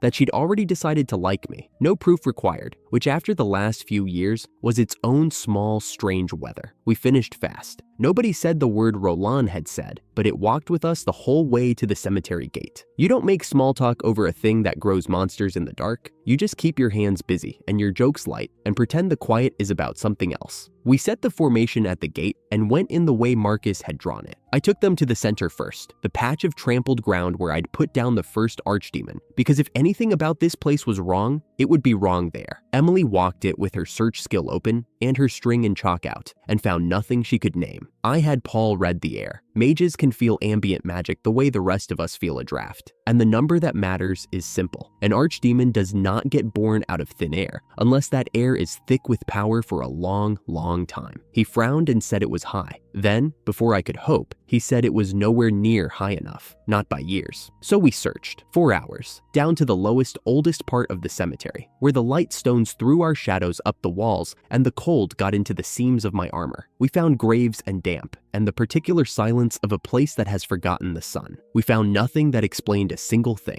By the time we turned back, all 5 of us had the same thought, and none of us said it. The wrongness wasn't in the room. It was in the timing. It was somewhere we couldn't point a light at. We met the two of them near the gate, where the path bent, and the last light came through the railings in long red bars. Two demons, ordinary ones, the kind a party like ours clears without breaking stride. Marcus's arrows found the first before it finished turning. Paul's spell lit it. My stone took it through the dark, and it was simply over. One of them gone, no drama in it. The second one glowed. I have no better word. It stood there, and it began to shine from the inside, and the shine pulled it taller and broader and worse, horns curving back where there had been none, and it became an archdemon in front of us with no fight, no kill, no leveling, none of the things that are supposed to come first. Grace swore. Paul said the thing that everyone says when the world breaks a rule, which is just no, that's not how it works. It wasn't how it works. That was the whole point. I didn't have time to be afraid of the meaning yet. I drew the knife I dipped in holy water and put it into the thing, and it screamed in a register that loosened my teeth. Marcus's arrows glanced off the new hide. Emily's short sword skated wide. This was past the five of us as five of us. Grace, I didn't need more than her name. With you, she brought the great sword up over her shoulder, and I have thought since about how easy it was, how natural. The two of us stepping into the same half second without a plan. Her arc came down with everything her rank wasn't supposed to hold, and I came in under it with everything mine hid. And between her weight and whatever I am, we caught the thing at the join of the same instant, and it could not stand against both. The team closed on what was left. It did not get up. We measured the air again, after. Still ordinary. Still nowhere near enough to make what we had just watched it make. Nobody wanted to say it on the walkout, so I'll say it now, the way I understood it then, cold and certain in my chest. Something had reached into that demon and forced it up the ladder, and that something was still loose, and it had done it 10 steps from where we stood. Roland listened to the whole thing without once telling us we were mistaken, which after years of the old guild was its own kind of medicine. When we finished, he sat with it, then said what a careful man says. He'd send a larger team, mixed ranks, and he'd ask the church for a priest with real healing, because if this was holy work gone wrong, then holy power was what would read it. He thanked us and paid us fairly, and not one of the five of us argued when the talk turned to who'd take the next graveyard run. We had all, separately and at once, decided we wanted nothing further to do with that place. I told myself the same thing on the way to the door. Not my mystery. I had a rank to climb, and a skill to hide, and an academy 3 years off. Let the priests and the bigger teams chase the hand in the dark. I believed it for about a week. The mixed team and their priests swept the cemetery for a week and turned up nothing. Not a demon, not an archdemon, not a thread. They talked about a second week and then sealing the place off for good. The hand had gone still the moment people started looking for it, which told me more than anything they found. I cleared a goblin job to keep my coin honest, reported it, and went to the church for more holy water, since the knife had proven its worth. The attendant who measured it out was young and quick-eyed, and she stopped mid-pour with her gaze on my arm. "Where did you get that shield?" I told her a blacksmith had sold it cheap. I didn't tell her how cheap or why.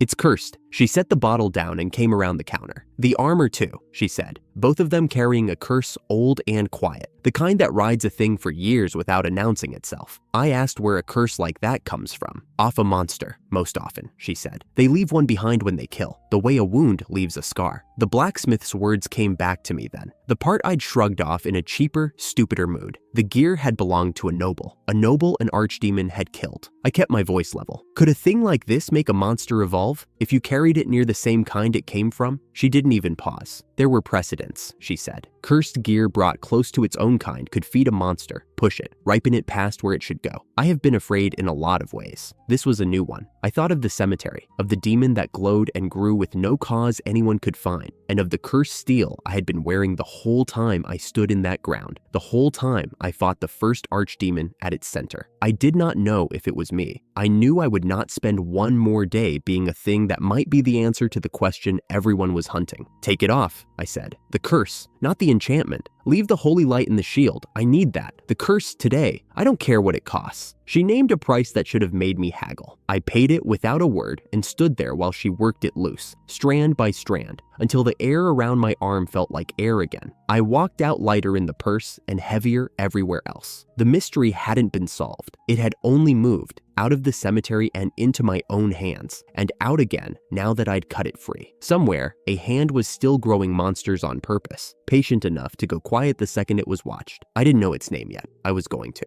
I came to the guild that morning, meaning to take a goblin job, and Claire ambushed me at the counter before I could reach the board. "Please," she said, both hands flat on the wood like she was holding it down. "Before you say anything about goblins." I said anything about goblins. She winced and pushed a slip across to me anyway. A dog. Not a hunt, not a sweep, not a cursed graveyard, a walk. The old man's hound again. The one nobody else on the roster would touch. The one she kept calling, with a kind of tired affection, the mad dog. A year ago, I would have argued. I had a list of things I was supposed to be doing, and walking a dog was on none of them. But I had spent the last stretch of my life in cemeteries and ambushes and rooms where men decided whether I got to keep what I had earned, and somewhere in there, I had stopped being able to remember the last quiet thing I did. "Fine," I said. I took the slip. Claire looked at me like I had handed her a month off. "He liked me last time. I don't know what that says about his judgment." Walter met me from his wheelchair, and he was glad in the open, uncomplicated way old people are glad when someone young bothers to come back. His parlor was the same wonderful mess it had always been.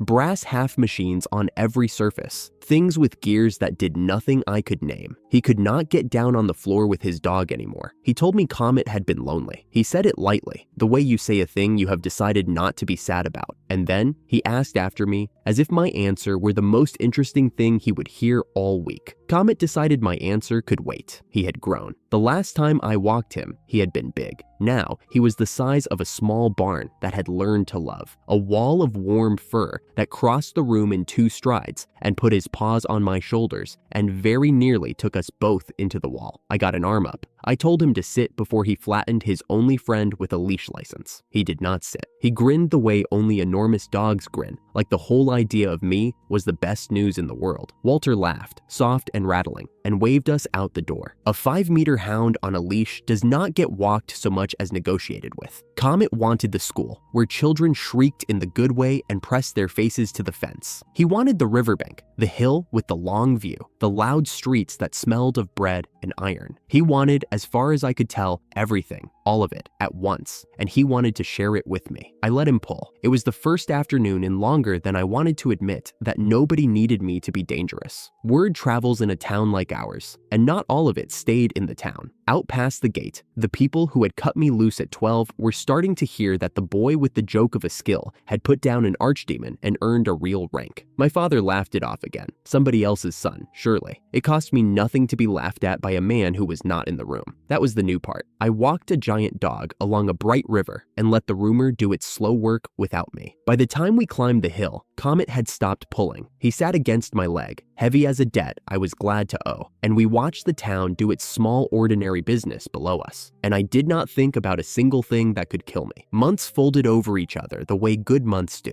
and the next one I remember clearly is the lunch with Emily. We were comparing ages, which is the kind of thing you do when you are almost 13 and the person across the table is 14 and unbearably sure of herself about the 1 year. She said it like a rank. I let her have it. Then she let something slip. The way you let slip a thing you have been carrying carefully so it won't break. She wanted to test into Aldrich Academy. She said the name and then watched my face to see what I would do with it. What I did with it was admit the truth. I wanted that too, I said. I just figured I'd be doing it alone. I had been afraid of the alone part more than the test, though I did not say that, and she heard it anyway. Then we go together. She said it instantly, no gap at all, like the answer had been waiting in her mouth the whole meal. I'll test in for sure if you're going. She had only studied for the practical, she confessed, a little shy about it, not the written, numbers and magic theory, and the parts of chemistry I was also quietly terrible at. So we made the small, easy promise people make over an unfinished lunch. We would study together. We would sit for the exams together. We would walk into that ridiculous expensive school side by side. I remembered, with a private wince, that I had failed an entrance exam exactly like it the year before. I did not mention that either. Some promises you make even when the evidence is laughing at you, especially then. The forest is where the warm part of this story turns its face away. Half a year past the demon trouble, the goblins had come back in numbers, and my throwing had gotten so absurd by then that a stone in my hand half aimed itself. I had counted closer to 80 that day, where there were usually 50, enough that I meant to report it, when I heard a woman scream somewhere in the trees. I threw before I had decided to run, and ran before the first stone landed. I came through the brush onto a goblin lord and its pack. and the thing was holding a dagger I knew, a plain working dagger with a nick in the guard that I had watched its owner sharpen a dozen times. Grace's, and no Grace anywhere I could see. I did not think. I had 8 stones in the air across the space of a breath, and when they came down, the Lord did not get up, and neither did anything around it. It was over before the fear in my chest had finished arriving, and the fear stayed anyway, because the clearing was empty, and the dagger was on the ground, and I was already blaming myself for every minute I had not been faster. Then she thanked me, from the air, and I nearly threw a stone at the sound. Grace was there, sort of there, faint as breath on cold glass, the trees showing through her like she was a held idea of herself, and she was smiling at me the way you smile when you have just watched someone be afraid for you. It was a skill, her hidden one, the thing she had never shown a soul. A tribute change, she called it, and what it changed her into was a ghost, near enough, a body the world's edges passed straight through. That was how she had slipped the pack. They had swung and hit nothing. She had simply stopped being something a goblin could touch. Most people, she said, going solid again at the edges, color seeping back into her, stopped being able to look at me after they heard what my aptitude was. Lowest grade. You know how that goes. She glanced at me, then away. You never did that. You just treated me like a person who was there. I did know how that went. I knew it down to the bone. We walked back together as the light went. I had spent the whole way to that clearing convinced I had lost her, and the having her back had knocked something loose in me, turned it into a decision before I could talk myself into being reasonable. By the time we run into each other again, I told her, I'll be A rank. She started to say something kind and deflecting, the thing you say to a friend who is reaching too high.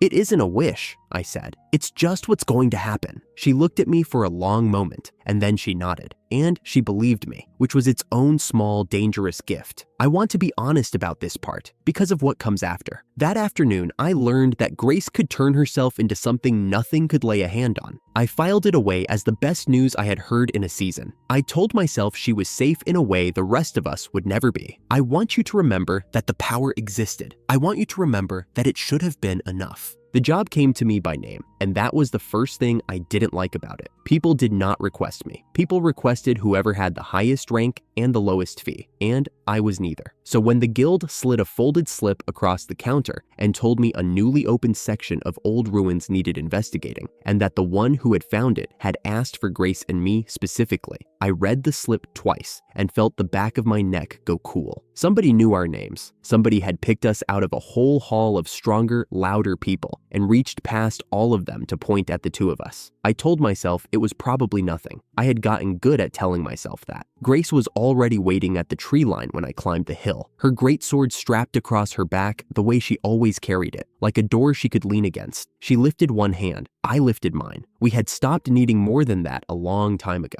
The one who came jogging up the slope behind her undid the cool feeling in my neck and replaced it with something worse, because it was Paul. Paul with his blue mage coat and his easy grin and the wooden staff he still hadn't traded up, even after everything. He'd found the place by accident, he said. An undiscovered gallery under a ruin everyone thought they'd already emptied, too dangerous to walk into alone. So he'd asked for the 2 people with the strongest bodies he knew. He said it like a compliment. I took it like one then. That was my mistake, and I wanted on the record that I made it gladly, because for about 2 hours, it was just 3 friends going underground to look at old stones. Here is the thing I should have held on to, and didn't. Nobody had ever wanted me for my body before. For most of my life, the whole point of me, as far as the world was concerned, was that there was nothing in me worth wanting. A boy draws the lowest letter on the card, and the message is simple, and it never stops being repeated. You are the absence of something. So when a friend smiled and said he'd reached past every stronger person to choose me, the part of me that had spent years being chosen by no one just leaned into the warmth of it. I didn't ask why someone would lay bait shaped exactly like the thing I'd always wanted to hear. I was too busy being glad to be asked. The ruin was a quiet one. We cleared what little lived in it without breaking stride. There was a small bat thing, a lesser vampire, no bigger than a cat, and I put it down with a single thrown stone before it finished unfolding its wings. Grace gave me a look. I gave her a shrug. The throwing skill had gotten to the point where I barely aimed anymore. The stone went where the threat was, the way water goes downhill. It was somewhere in the second hour that Paul started asking about Emily. It came in sideways at first. Where had I been last week? Who had I been with? Whether Emily and I still took the same road home. I answered the way you answer a friend, which is to say lightly. And that was wrong too,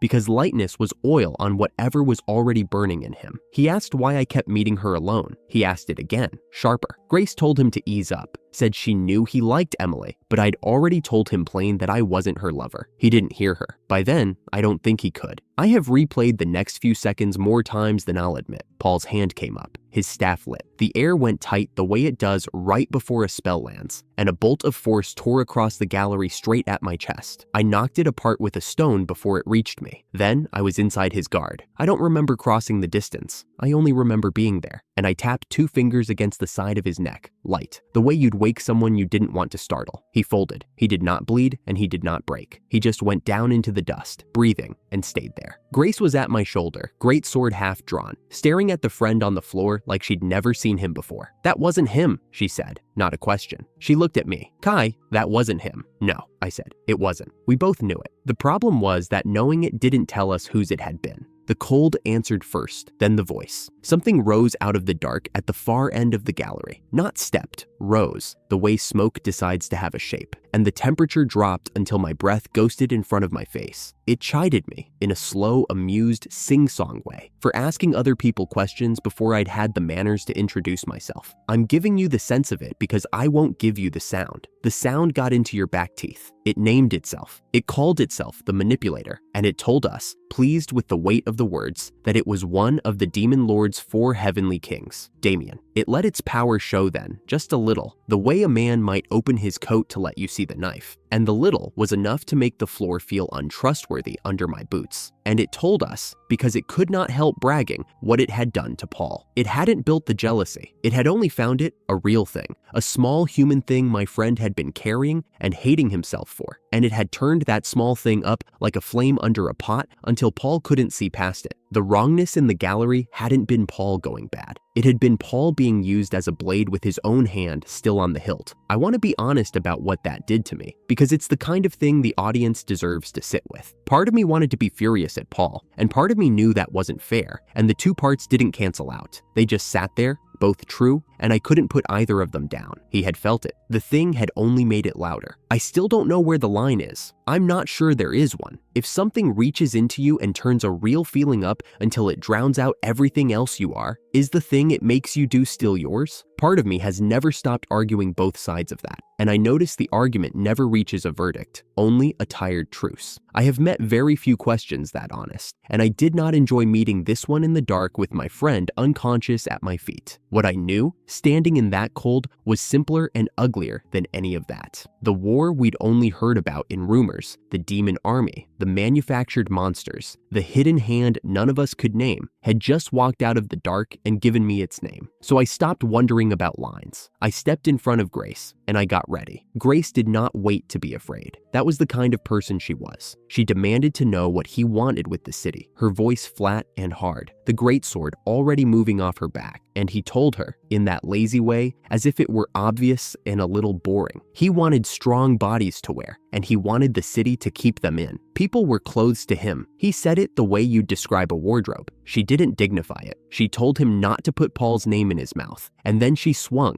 a full overhead cut that would have split a stone pillar, and it landed, and it barely marked him. His skin took the iron like a wall takes a thrown pebble. I saw it not work, and felt the cavern get a great deal larger and colder around the 3 of us who could die in it. So I went at him myself, full speed, the knife low. That worked better. I opened a real wound across him before he'd finished being amused, and for half a breath I watched a heavenly king look down at his own blood like he'd forgotten he had any. Then he smiled. I felt it more than saw it, and he told me, delighted, that I'd miscounted. It wasn't 2 against 1 anymore. I turned. Grace had gone still, not afraid still, wrong still, the way Paul had been wrong, her eyes gone flat and far away, with a thin dark thread of his will laid over them like oil on water. The greatsword that had been pointed at him was drifting, slow, toward me. He'd taken her. Right out from inside her own skin, he'd taken her, and made it 3 against 1. And the third was the person in the world I least wanted to fight. I have faced a lot of things that wanted me dead. The monster horde in the forest, the archdemon in the cemetery dark. None of them did to me what that did. It is one thing to stand against an enemy. It is something else entirely to watch a friend's body turn towards you with a stranger driving it, to see hands you trusted set themselves to the work of your death, and to know that fighting back means fighting the wrong person while the right one is trapped somewhere behind her own eyes, screaming where you can't hear. I felt my grip go uncertain for the first time all night. Not because I couldn't beat her, because I didn't know how to win a fight where the only way through ran straight over someone I'd have died to protect. He had counted on exactly that. He had built the whole trap out of the fact that I had something to lose, and until that second, I'd been arrogant enough to think a man with my power didn't. Then he buried me. He called them up out of the walls and the floor and the black overhead. The little ones, the mini vampires, bat small and quick and stupid, but there were thousands of them. A living ceiling coming down, and the air turned to leather wings and needle teeth. Any normal person would have been pulled under in a breath. He meant for me to be. He wanted to watch the numbers do what his own hands couldn't. I had been saving this for years and never had a reason loud enough to use it. That is the strange truth about the way I'd lived. Every quiet morning I'd spent doing the same dull thing over and over until the number behind it climbed. Every goblin, every thrown stone, every copy stacked on a copy, while the rest of the world walked past and saw a boy wasting his life on busy work. All of it had been going somewhere. I had just never let anyone watch it arrive. I'd kept the door shut so long I'd half forgotten what was behind it. The swarm coming down on me was the first thing I'd ever met that left me no reason to keep the door shut at all. I brought the shield around and I stopped holding back. Everything I'd stacked, I poured into the cleansed steel on my arm, and I kept back only the thinnest sliver of myself, just enough to still be able to move when it was done. The shield drank it. The holy glow that had been a candle became a sun. It hurt. I'll be honest about that, because nobody ever tells you the strong moments cost anything. Pouring out that much at once was like breathing all the way to the bottom of your lungs and then a little further into the part that isn't supposed to move. My arm went white to the bone behind the steel. My vision narrowed to a tunnel with the light at the end of it, and still I held back that one thin sliver of myself. The habit of years: never empty the cup all the way, always keep enough to run. Because a man who spends everything is a man who can't take the next step, and I had learned a long time ago that there was always a next step, and it was always coming for me. And then I let it go. I won't pretend I can describe the beam.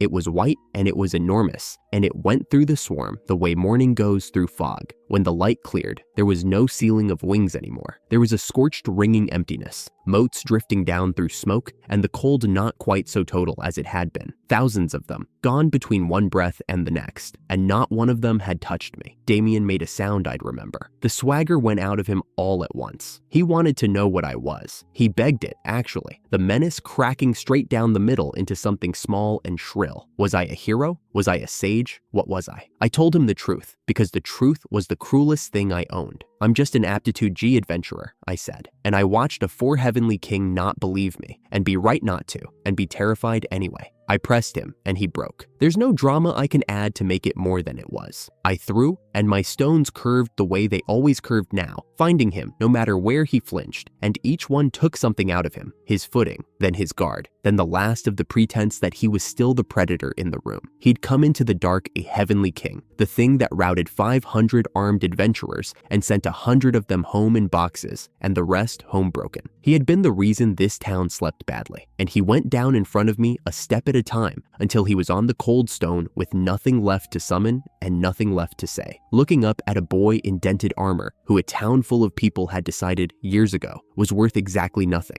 I want to tell you I felt nothing. That would fit the version of me everyone met first. But standing over him, I felt all of it at once, and I'm not too proud to say so. I thought about the priest who couldn't keep the laugh out of his voice when he read my letter aloud. I thought about my father's face when he decided I was a bad return on his money, and my mother saying nothing beside him, which was its own kind of saying everything. I thought about the clerk who'd looked at a real archdemon's stone on the counter and called me a liar to my face, and shaved the reward to nothing. I thought about Garrick sneering across the guild hall, and about every adventurer who'd put a shoulder into me in a doorway and never once turned around, and about an entire town that had looked at one letter on one card and known, instantly and completely and forever, exactly who I would be. Here is what none of them ever understood, and what the thing on the floor in front of me understood now, far too late. The letter was never the ceiling. It was a door they'd all agreed to keep shut, because a shut door is easier to laugh at than an open one. They had spent years being so sure of what I wasn't that not a single one of them had bothered to find out what I was. And the cost of that certainty was not mine. It had never been mine. It was lying at my feet wearing the shape of a heavenly king, because that was the part that mattered, standing in the ash. None of them had ever been this close to the thing that could actually kill them. None of them had ever, in their whole comfortable, scornful lives, needed me. They had jeered at the goblin killer and gone home to towns the goblin killer kept standing. And here was the strongest thing in the room,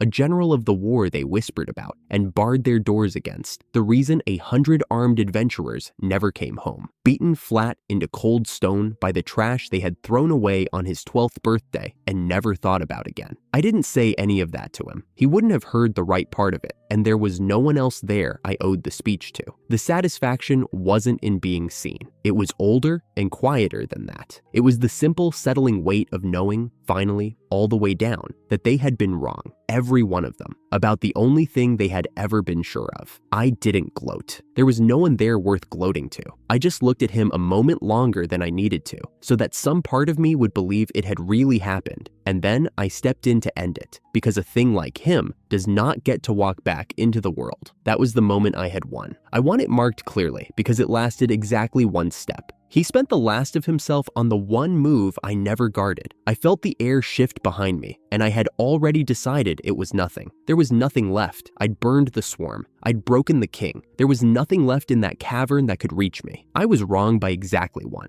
A single lesser vampire, the last of the thousands, came out of the dark at my back with a blade, and it would have found me, and it didn't, because Grace got there first. She shoved me, both hands, all her strength, square between the shoulders, and I went down and sideways and out of the line of it, and the blow that had been meant for me found her instead, in the place a heart sits, and she fell. She had the one skill in the world that should have made that impossible. Attribute change, the power to turn to a ghost, to let anything that came at her pass straight through. It was how she'd walked out of the goblin's den that day, with my name still on her lips. It was the reason I had stopped being afraid for her, and it never fired, not once, because the will that would have called it wasn't hers in that second. He had her hands, he had her body. He spent both to put her in front of a knife, and the part of her that could have saved her was locked away behind his thread where she couldn't reach it. I have to think, that the shove was hers, that somewhere under all of it she clawed back enough of herself to push me clear instead of letting him drive her into me. I will never be able to prove it. That not knowing is the wound. It has not closed, because the alternative is the thing I can't carry, and so I don't. The alternative is that he kept her to the very end, that even her last act wasn't hers, that he used the best thing in her, the part that would always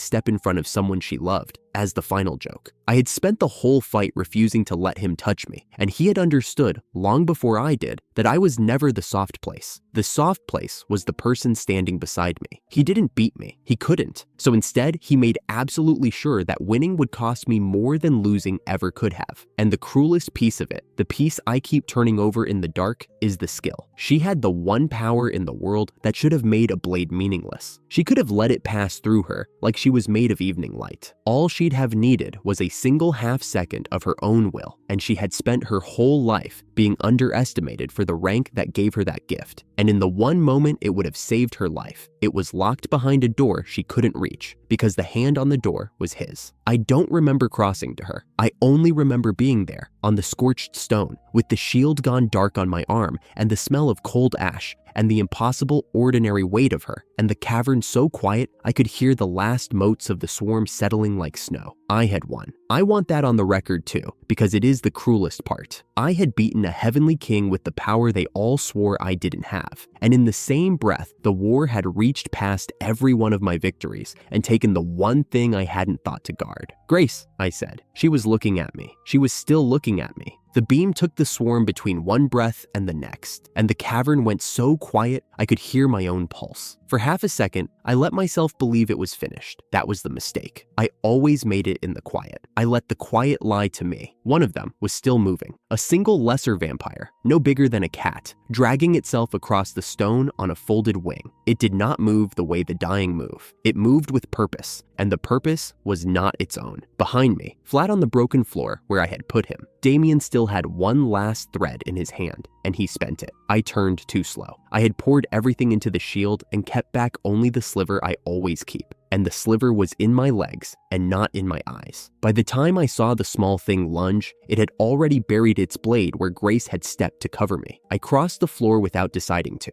The puppet came apart under my sword in a single stroke, and I did not watch it fall. I was already on my knees in front of her. My hands knew the shapes of saving people. They had pulled allies out of worse than this. Pressure here, elevation there. The practiced economy of someone who had learned field medicine the hard way. They went through every one of those motions now, fast and certain, and every motion was a lie. I was telling my own fingers, because the thing under my palm was not a wound you treat. It was a wound you sit beside. Grace, my voice did something I did not recognize. Grace, look at me. She was looking at me. That was the worst part later, when I had time for worst parts. She was already looking at me like she had been waiting for me to catch up. I had one recovery potion left, the good one, the one we saved. I broke the wax with my thumb and got it past her lips and watched it do nothing. A torn arm, it would have closed. A cracked rib, it would have knitted. It was never made for what had been done to her, and some animal part of me had known that before I broke the seal and had made me do it anyway. Stay with me, I said. The church isn't far. I can carry you. I can run the whole way. I've got the legs for it. You've seen me run? She breathed out, slow, and the sound of it told me the truth I was shouting over. She lifted one hand and put it flat against my breastplate, not to push me away, just to feel it, and shook her head. Don't talk like that. My hands were already gathering her up. You're not dying here. Not for me. I don't accept that. You don't get to, she said, and there was the ghost of the old dry humor in it. That's the trouble with you. You think a thing isn't real until you agree to it. I stopped moving. I did not want to jostle her. I held still, the way you hold still, around something you are terrified to spill. She told me to listen, because she only had the once, so I listened. I have listened to that minute every night since. She told me the army out there in the dark was not made of monsters. That was the first thing she wanted me to have. They had homes, she said. They had a side of the line, and they thought we were the ones who had crossed it, the same way we thought it of them. There was justice on both sides of this war, and there was cruelty on both sides of it. And a man who forgot the first half would become the second half without ever noticing the day it happened. So don't forgive them, she said. The words came thin, but they came clear. I'm not asking you to forgive them. I'm asking you to stop letting them choose why you fight. I did not understand it then. I want to be honest about that. I was 19 kinds of angry and one kind of breaking, and her words went into me sideways, the way important things do when you are not ready for them. You've been fighting because they laughed at you, she said, because of a priest and a crowd, and two people who should have loved you better. That's a small fire, Kai. It'll keep you warm a while, and then it'll eat you. Fight for yourself, the way you always did when you thought nobody was looking. That's the part of you worth keeping. I told her I would. I would have told her anything, but I think she heard that I meant it because she smiled, and the smile cost her something I could see and could not stop. Good. Her eyes moved over my face, and the humor came back one final time, frail and stubborn. Still can't get over it, you know. A swordsman with a face prettier than half the girls in this town. It isn't fair to the rest of us. I laughed. It came out wrong, wet and broken, but it came out. And that was the last gift I had to give her, that she made me laugh on her way out the door. Look after Emily, she said. She's going to do something with that head of hers. Make sure the world lets her. I will. It was the only promise I have ever made that I would have died to keep. I swear it. Grace, I swear it. She breathed out one more time. She did not breathe in. I have killed things I cannot count. I have stood in front of an army and not blinked. I knelt on that cold floor with the weight of her gone slack against my arms, and I did not know what to do with my hands, because every single thing they knew how to do was useless now, and none of it could undo one small blade and one stolen second. Her skill could have saved her. That is the part that lives under my ribs. The skill that turned her to mist, that let blades pass through her like she was a rumor of a person. It never fired. It needed her will, and Damien had taken her will and pointed her at a sword. The one power in the world built to keep her untouchable could not reach her because the hand on the switch was not her own. She died protecting me with the only thing they had left her body. I do not know how long I stayed like that. Long enough that the embers gave out and the cold came up through the stone and into my knees, and I did not move away from it because moving meant agreeing that the part where I held her was over, and I was not ready to agree with the world about anything just then. People talk about grief like it arrives. It does not arrive. It subtracts. It is the absence of a sound you never knew you were leaning on, the absence of her breathing, the absence of the dry little remark she would have made about me kneeling in the dark like a fool with my mouth open. The cavern was full of things that were not there anymore, and the loudest of them, by far, was her. I kept turning her words over, and they would not lie flat. Fight for yourself. Not for the priest who smothered a laugh while a whole hall watched me learn what I was worth. Not for the crowd that jeered. Not for the two people who looked at their own son across a parlor and did the arithmetic and decided he did not balance. She had read the engine I was running on better than I ever had, and she had spent the last breath in her body trying to swap it for a better one because she knew the cheap fuel would take me all the way down to ash, and she did not want to be remembered as one more hand that pointed a torch at me. That was the cruelty of it, the part I could not get past for a long time after. Everyone else in my life had wanted something from me, or wanted nothing for me. She was the first person who, dying, had wanted something for me, and she had used her last seconds on it instead of on herself, instead of on being afraid, instead of on any of the 1,000 things a person is allowed to spend a death on. I did not become someone new on that floor. That is not how people are built. But I made her one promise out loud with my voice, and I made her a second one in the quiet where only I could hear it. The first was Emily. The second was harder, and it was the one she had actually asked for, that I would find out, before I was through, what it meant to fight for myself. Not against the people who threw me away, but for the small stubborn thing in me that had kept getting up anyway. The part she said was worth keeping. I owed her a life. The least I could do was learn how to spend it the way she would have. There is a thing that happens after grief crests, when it has nowhere left to rise. It goes flat, it goes cold. It turns into a list of things that still need doing, and the doing is the only thing holding the rest of you together. I laid Grace down the way you lay down someone sleeping. Then I went and found Damien. He had not gone far. He could not. I had seen to that before the swarm, when I broke him down to the thing he was under all the theater. He was talking before I reached him. He was always talking. He told me, in that lazy sing-song that had not survived the beam, that the blade had not been his hand, that he had only nudged, that none of it was really his fault, the way none of it was ever really anyone's fault in the version of the world he lived in. I did not perform anything for him. I want that understood. There were no implements, and there was no show. I pinned him where he lay, and I made it plain, in a voice I did not have to raise, exactly how the next few minutes were going to go, and exactly how little I had left to lose. Cornered things talk. He talked. He gave me what I needed about the army at his back, and the one who sat above the four of them, and I took it and set it aside the way you set aside a tool you will need later, but cannot bear to look at now. Then I made sure he would never wear another living person again. It was not mercy, and it was not rage. It was arithmetic. The first of the 4 heavenly kings, the thing that had marched on this town and routed 500 trained adventurers and left 100 of them in the dirt, the thing the whole guild had braced for and prayed about, was gone. And the one who closed the account was the boy they had stamped with the lowest letter in the alphabet and thrown in the gutter on his 12th birthday. I felt none of the things I had once imagined I would feel on a day like that. I had pictured it in the bad years. The vindication, the straightening of the spine. There was none of it. There was a dead friend behind me and a truth I did not want in my hands. And the great enemy of my whole short life turned out to weigh nothing at all when he finally fell. What he had given me was worse than nothing, in a way. I had wanted, for one childish second, for him to be the end of it, the boss at the bottom of the dungeon, the last door. Instead, he had been a door onto a longer hallway. There were 3 more like him, he had said, and a thing above the 3 of them, and a war that had been grinding along behind my whole small life without once needing my permission.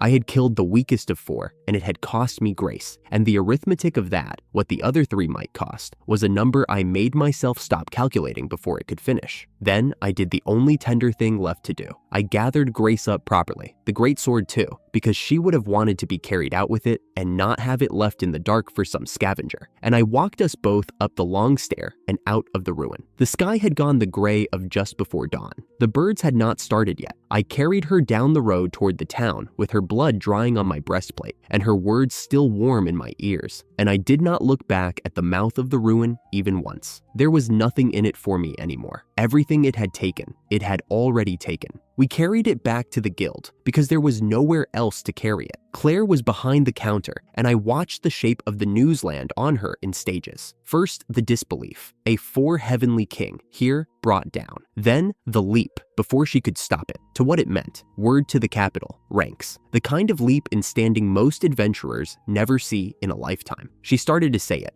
B rank, maybe higher. The words were halfway out and shining. Paul cut them off. He stepped up to the counter and asked her, in a voice scraped raw, to leave his name off the record entirely. Not modesty, honesty. He could barely look at the ledger. He asked her to write down Grace's name in the place where his would have gone. She was the reason any of us walked out of that cavern, he said. Put her there. Let the record say she did it. Claire's face changed. I saw the joy catch on something and tear. She set down her pen. She told us quietly that she was sorry, that she had let herself get carried away, that she should have read the room and had not. And then she did the thing that made me trust her years before any of this, and trust her more in that moment. She asked Grace's name, full and correct, and she wrote it herself, slowly, so it would be right. She said the Capitol could wait a day for its report. She told us to go and rest. I watched the letters go down. Grace's name in the ledger, in the column where the credit goes, in ink that would outlast every one of us. It was a small thing. It was the smallest thing. It was also the only monument she was ever going to get. And Paul had thought of it when I had been too hollow to think of anything at all. And I decided then that I would not forget he had. Claire blotted the page and closed the book and looked at the two of us standing there in our dented armor. And for a moment, she was not a guild clerk, and we were not adventurers with a kill to report. We were three young people in a quiet room who had lost someone. She did not reach for words to fill it. That, more than the rank she'd nearly handed me, was why I trusted her. I did not feel rested. I did not feel anything I could name. But I felt, for the first time since the cavern, that I was standing in a room with people who understood that a number on a card was the smallest thing that had happened that night. Paul came apart at the inn. He had held it through the streets and through the stairs, and the second the door shut, he folded onto the edge of the bed and put his face in his hands and said it was his fault, that he had been useless out there, worse than useless, that Damien had reached into him and turned his own jealousy into a leash, and he had let himself be walked, and Grace had paid the bill. I told him that wasn't true.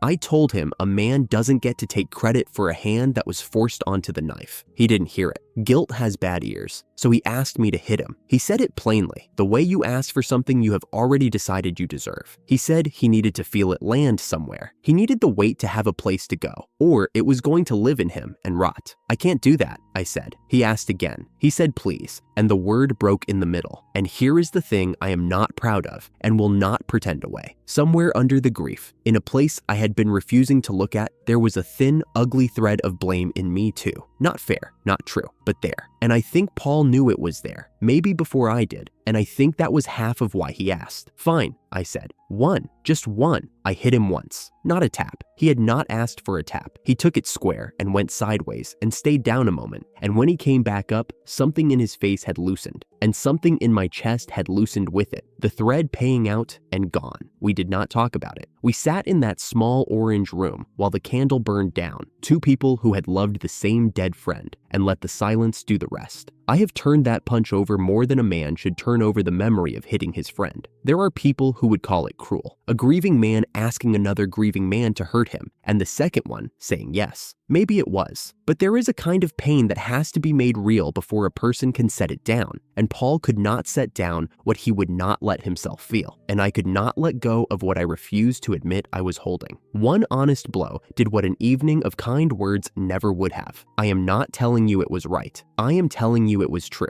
and that afterward we could both breathe again, and that has to count for something. It was not forgiveness, exactly. It was the beginning of the thing that would stand between me and the world for years after, the brother I did not ask for and would not give back. I learned the rest of it later, the way you learn about weather that has already decided to come for you. I am setting it here because this is where it began turning toward me, in a hall I had never seen, among people who now knew my name. Three of them met in the dark. The fourth chair was empty, and the empty chair was the point. A dryad attendant gave the report in a flat, dutiful voice. The manipulator had fallen, defeated, in a ruin, by a pair of low-ranked human adventurers. One dead, a tall woman with a greatsword, one alive, a small silver-haired swordsman the guild had ranked near the bottom. The first of them treated it as a joke. Damien had always been the weakest of the four, he said. Losing to Vermin was simply the shape of being weak and good riddance. The second did not laugh. The second was the careful one, and the careful one pointed out the part the first had skated past, that whatever the boy's rank said, anything that could put down even the least of the four heavenly kings was not Vermin, and pretending otherwise was how the rest of them would end up in empty chairs too.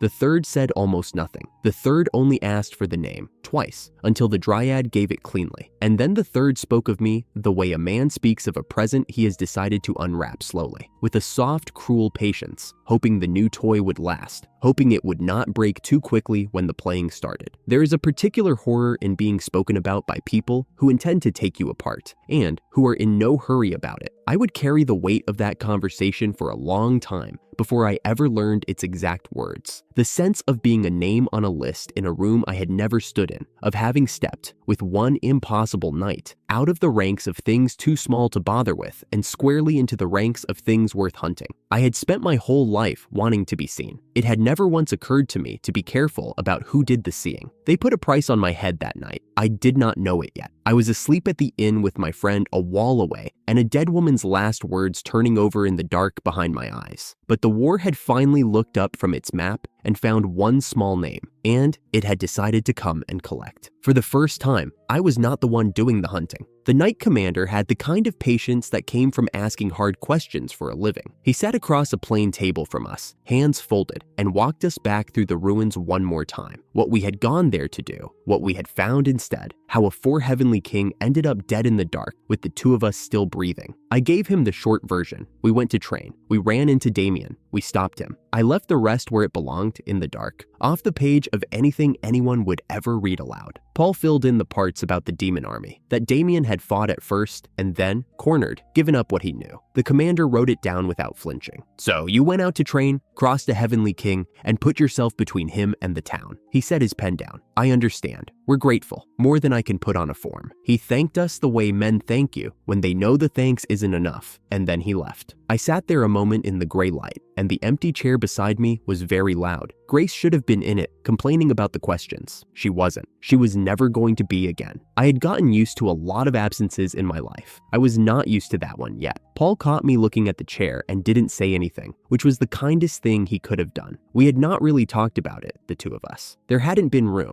The kingdom wanted its heroes smiling for the announcement, and grief doesn't sit well next to a celebration, so we'd folded ours up small and carried it where it wouldn't show. I was getting good at that. I'd had practice. The next day, the kingdom made it official. They announced us as heroes. The word felt like a coat cut for someone else's shoulders. The town threw a feast, because that is what towns do when they finally have something to be proud of. There were lanterns strung between the rooftops and long tables sagging under more food than I had seen in the first 3 years I lived here hungry. The mayor toasted the rise of the town's new heroes, and people cheered, and for a while it was almost nice. It didn't take long for the muttering to start. It always found me. Somewhere under the cheering, there was a low current of it, that a low aptitude nobody like me could not possibly have done what they said, that I was riding Paul's coattails, that the whole thing was a story someone made up. I had been the rank G joke of this town for a long time. A feast was not going to undo that overnight, and I had stopped expecting it to. Derek found me near the edge of the lantern light. He was the blonde one, mid-20s, broad through the shoulders, a longsword he kept polished so people would look at it. Years ago, he had been one of the loudest, the kind who shoved a smaller kid into the dirt at the guild door and spat after him so his friends would laugh. Tonight, he came up wearing a smile, all warmth, like we were old friends who'd simply lost touch.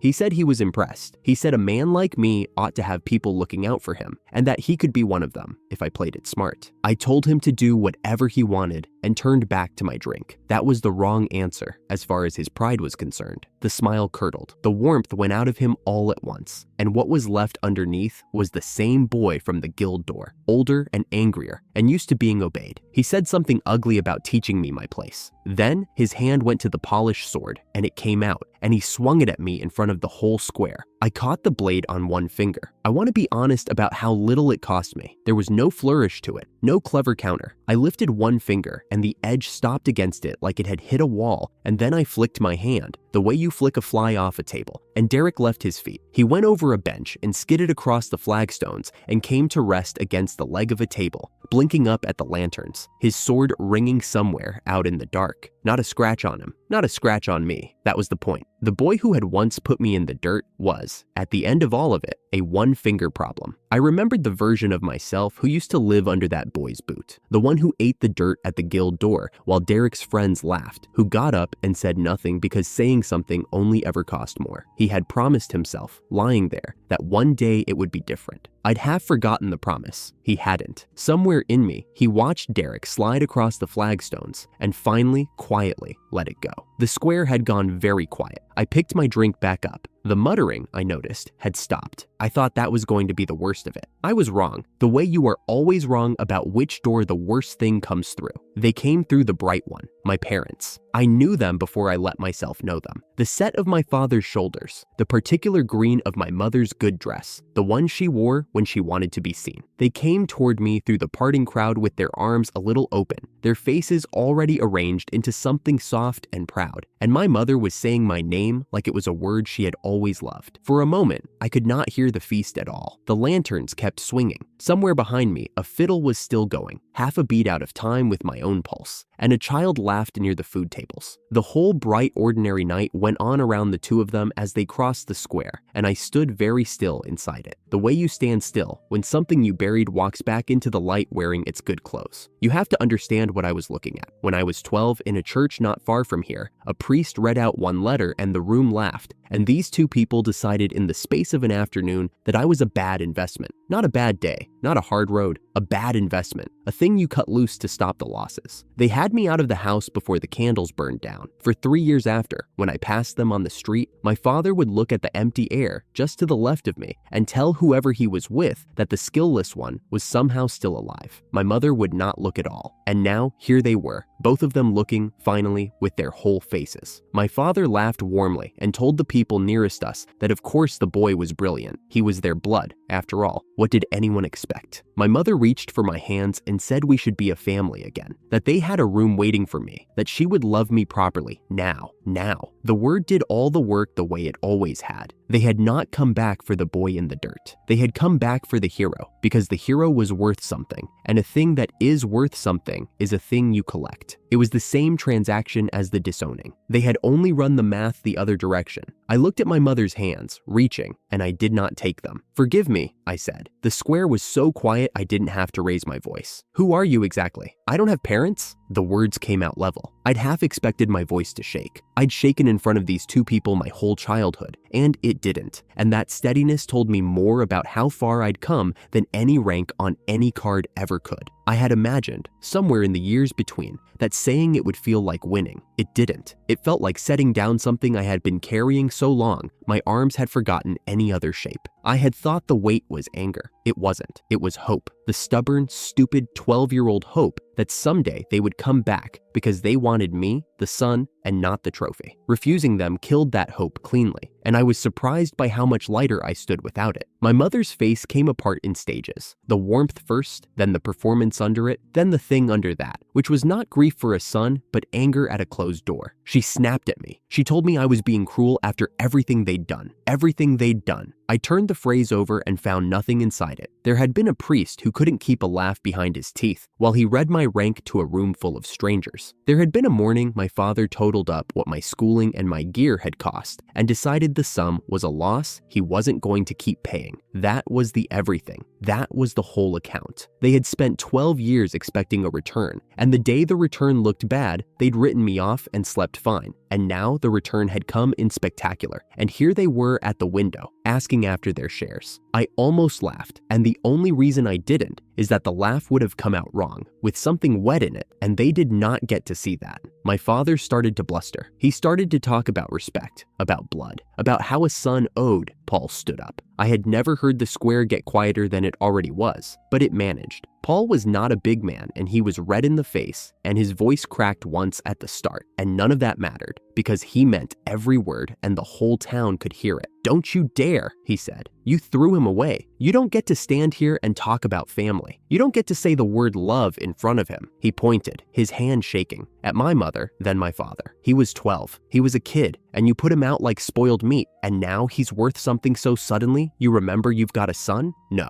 Get out, both of you, before I forget I'm a guest here. My mother drew breath to answer him and found nothing in the whole bright square on her side. People were watching now, all of them, and the watching had turned. A town loves a hero, but a town loves a story even more, and the story had just rearranged itself into something they understood in their stomachs. The parents who threw the boy away come crawling for the leftovers. My father's face went a blotched, ugly color. He took my mother's elbow. They left the way people leave when the floor has tilted under them, and they're pretending it hasn't. Too fast and too stiff. Out through the bright door they'd come in by. Nobody cheered. That surprised me. A crowd will cheer almost anything if you hand it a villain and a clean ending. But the square just held its breath and let it out slow. And the mayor, who a moment ago had been all toasts, found something very interesting to study in the bottom of his cup. The story they'd tell tomorrow had rewritten itself in real time, in front of them, and everyone there knew it, and not one of them wanted to be remembered as having stood on the wrong side of it. The ones who'd been muttering that I was a fraud a few minutes earlier were the quietest of all. I caught a couple of them studying their boots, and I understood that they had just watched two different kinds of people get turned away from me in the space of one evening. The bully who wanted to own me, and the parents who wanted to reclaim me, and that some part of them had run the arithmetic and decided they did not want to be the third. It was not forgiveness. I didn't need their forgiveness. It was something simpler and colder. They had finally decided I was real, and that the wrong side of me was not a place anyone sensible wanted to stand. I stood with Grace's absence on one side of me and Paul, breathing hard, on the other. Somewhere, a lantern guttered. I thought about the boy in the church, the one who had hoped so hard for one stupid hour, and I wanted to tell him it was over now, that the verdict had finally been answered, not by the king, not by a rank on a card, but by a door I had closed myself with my own hand while they watched. I didn't feel like a hero. I felt like a man who had finally been allowed to put something down. "Thanks," I said to Paul. He scrubbed at his eyes with the back of his wrist and pretended it was the lantern smoke. "Yeah," he said. "Well?" Paul spent the next morning convinced he'd ruined everything. He found me in the lane behind the square, where I'd gone to get away from the last of the well-wishers, and he was wretched about it, sure that blowing up at my parents in front of the whole town had somehow made things harder for me, that he'd turned my reckoning into his scene. He kept starting sentences and not finishing them. "I shouldn't have blown up like that," he finally got out. I couldn't stand them, standing there, smiling at you. "I know. I'll make it right. I swear, whatever you need, Paul." I stopped him. "You don't have to make anything right. You said the thing I couldn't. That's not something you apologize for." It took him a couple of hours to actually believe me, which is about how long it always took Paul to climb down from anything. We walked and we talked, and the heat of the night before bled off into something easier. Near the end of it, he was almost himself again, enough to needle me. Said that with a face like mine, half the town still couldn't decide if I was a swordsman or some lord's runaway daughter, and I'd better not go breaking hearts I didn't mean to. It was a weak joke, and we both knew it, and we both let it land anyway, because the alternative was the silence where Grace's laugh used to go. 2 days later, the guild called me in, and Claire was sitting behind the big desk. It still caught me a little, seeing her there. The first time I ever walked into that hall, a rank G nobody everyone else was already laughing at. She was the one staff member who didn't. She defended me when defending me cost her something. Now, she was the guild master, and she waved me into a chair like she'd been expecting me for years. "I'm Claire, the guild master now," she said, mostly because she enjoyed saying it. "No need to look so nervous. I just have something to tell you." I braced for the usual. A correction, a deduction, a clerk explaining why my reward was actually smaller than it looked. Old habits. "You're being promoted," she said, "straight to A rank." I sat there for a second, sure I'd misheard. A rank? Couldn't I just make B? No, she didn't even pretend to consider it. "You put down a 4 heavenly king. That's a thing most A-rank adventurers wouldn't survive being in the same valley as. I can't leave you at C. I can't even leave you at B with a straight face. So, A rank, skipping B entirely. Try to look a little less like I've sentenced you to something."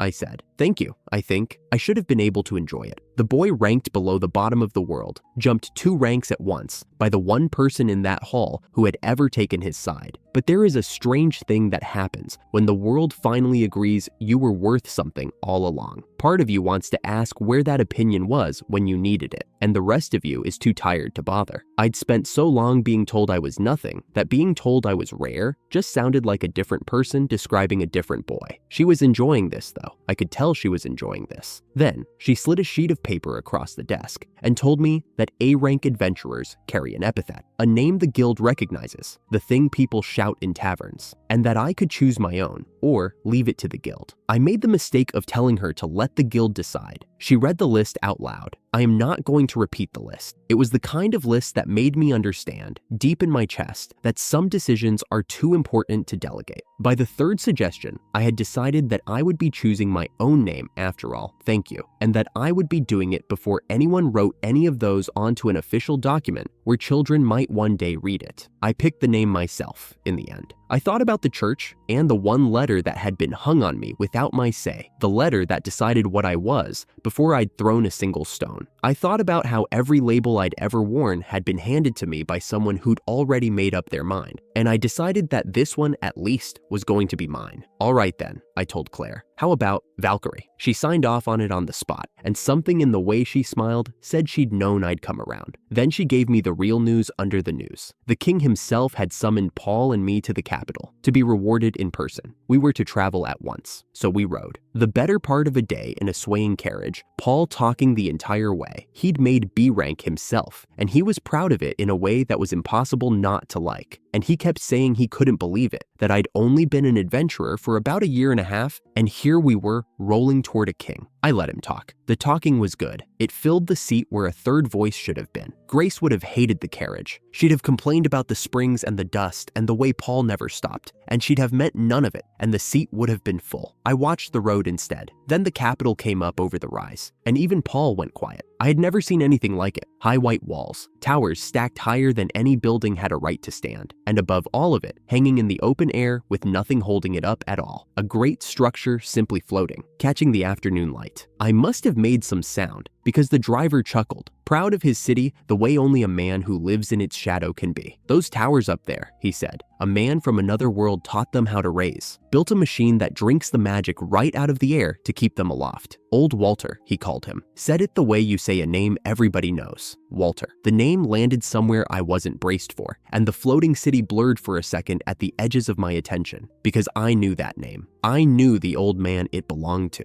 He was no stranger from a legend. He was someone out of my own small life, someone I had not let myself think about in a long time, and hearing him spoken of as the genius who held the capital up in the sky opened a door in me I'd kept shut for years, onto questions about where men like him came from, and how, and whether I had ever really belonged to this world the way everyone around me seemed to assume. The carriage rolled on toward the gates. The boy who had been ranked below the bottom of the world was riding into its heart, summoned by its king, under a name he'd chosen himself, with the towers floating overhead like the world had decided to show off. I should have felt finished. I didn't. I had paid one debt down to its last copper, and I could feel, somewhere out past all this light, the weight of all the ones I hadn't. 3 heavenly kings who knew my name now, a bounty with my face on it, and a war that had only just noticed I existed. But that was tomorrow's arithmetic. Today, the gates were opening, and for the first time in my life, the people on the other side of them were looking up to watch me come in.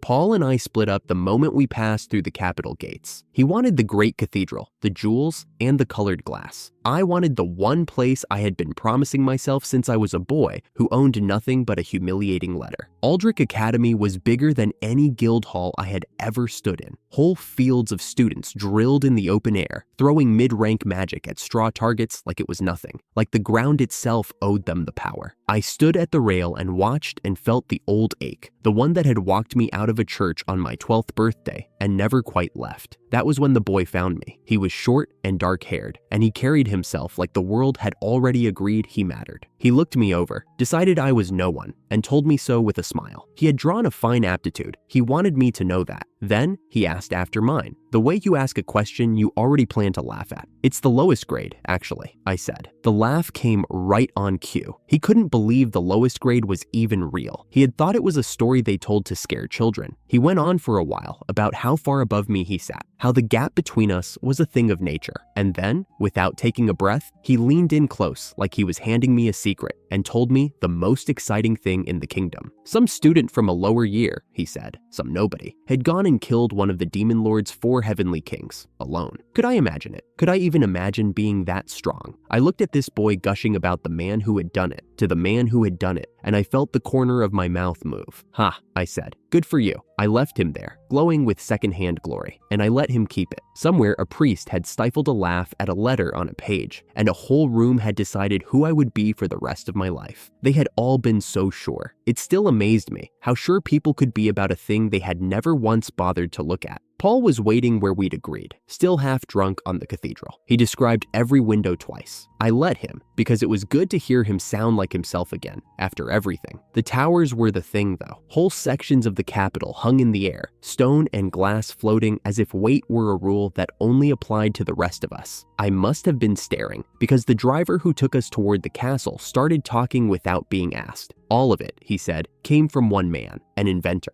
someone who had come from another world entirely, who built machines that drank magic and turned it into the thing that held the towers up. The driver said the name the way people say the name of a legend they've never met. Walter. I sat very still. I knew a Walter, an old man with a giant gentle dog named Comet, and a rambling fondness for anyone who would sit and listen. I had walked that dog. I had taken the job because no one else respected it, and I needed the coin. And the whole time, I had thought he was just a lonely old eccentric with a soft heart and a sad story he'd half forgotten. I didn't say anything to the driver. I just filed it away, the way I'd learned to file everything away. The world was stranger than the letter it had handed me. It always had been. And because the road was long and quiet, my mind did the thing it kept doing now when there was nothing to fill it. It went to Grace. I remembered her story, the one she'd told in pieces over months. Orphaned young, a blade taken up not for glory, but to feed a younger sibling. The sibling tricked away from her by people who knew exactly how to use a desperate girl, and no amount of work, no number of jobs, enough to buy them back. And then Marcus, a noble who could have looked away and didn't. He listened. He found the sibling. He gave them honest work and a roof and a life. And he asked Grace for nothing. That was why she trusted our party, because Marcus was in it. She built her faith one careful person at a time, and she gave it to me, and she died with her body between me and a blow that had been meant for my chest. The towers floated over the Capitol, beautiful and impossible, and I rode toward a king with her name sitting in my throat. They made us wait in a hall lined with antiques worth more than the town I grew up in. Paul kept his hands pressed flat to his sides like he was afraid of knocking a vase into history. I didn't blame him. Then the doors opened, and a voice told us to enter, and we walked into the throne room of the kingdom. The king was a short, stout man, and dignified the way only someone who has never once doubted his place can be. The court stood in ranks along the walls, silk and gold and cold, curious eyes. All of them turned on the two of us. He praised the fall of the four-heavenly King Damien. He named it a service to the whole realm, a blow struck for every living person under his crown, and he said it in the formal ringing way of men who are used to their words being written down. He rewarded us 500 gold coins, a masterwork one-handed sword, an enchanted staff, and when he spoke the names of those who had earned the kingdom's thanks, he spoke Grace's name among them, though she was not there to hear it. I stood on the marble and let it land. A church once, a priest who couldn't keep the laugh off his face, a letter, the lowest grade ever recorded, a rank below the bottom of the chart, and a whole crowd of strangers laughing at a 12-year-old until he believed them. Parents who had looked at that letter and decided their son was a bad investment and put him out the door before the day was finished. And now a king, the highest man in the world, standing to honor that same boy in front of his entire court. I had spent years telling myself I didn't need this. That recognition was a thing other people wanted, that I only wanted to be left alone to grow strong in the dark. Standing there, I understood I had been lying, a little. The boy who walked out of that church had wanted exactly one thing, underneath everything else. He had wanted to stand somewhere the people who wrote him off would have to look up to see him. He was standing in it now, and it didn't feel like triumph. It felt like weight, because the only person I wanted to turn and look at to say, "Can you believe this?" was in the ground because of a war this king was thanking me for fighting. Paul stood beside me with his spine very straight, not quite breathing, awed in a way I had lost the ability to feel. I tried to see it through his eyes. A king, a throne,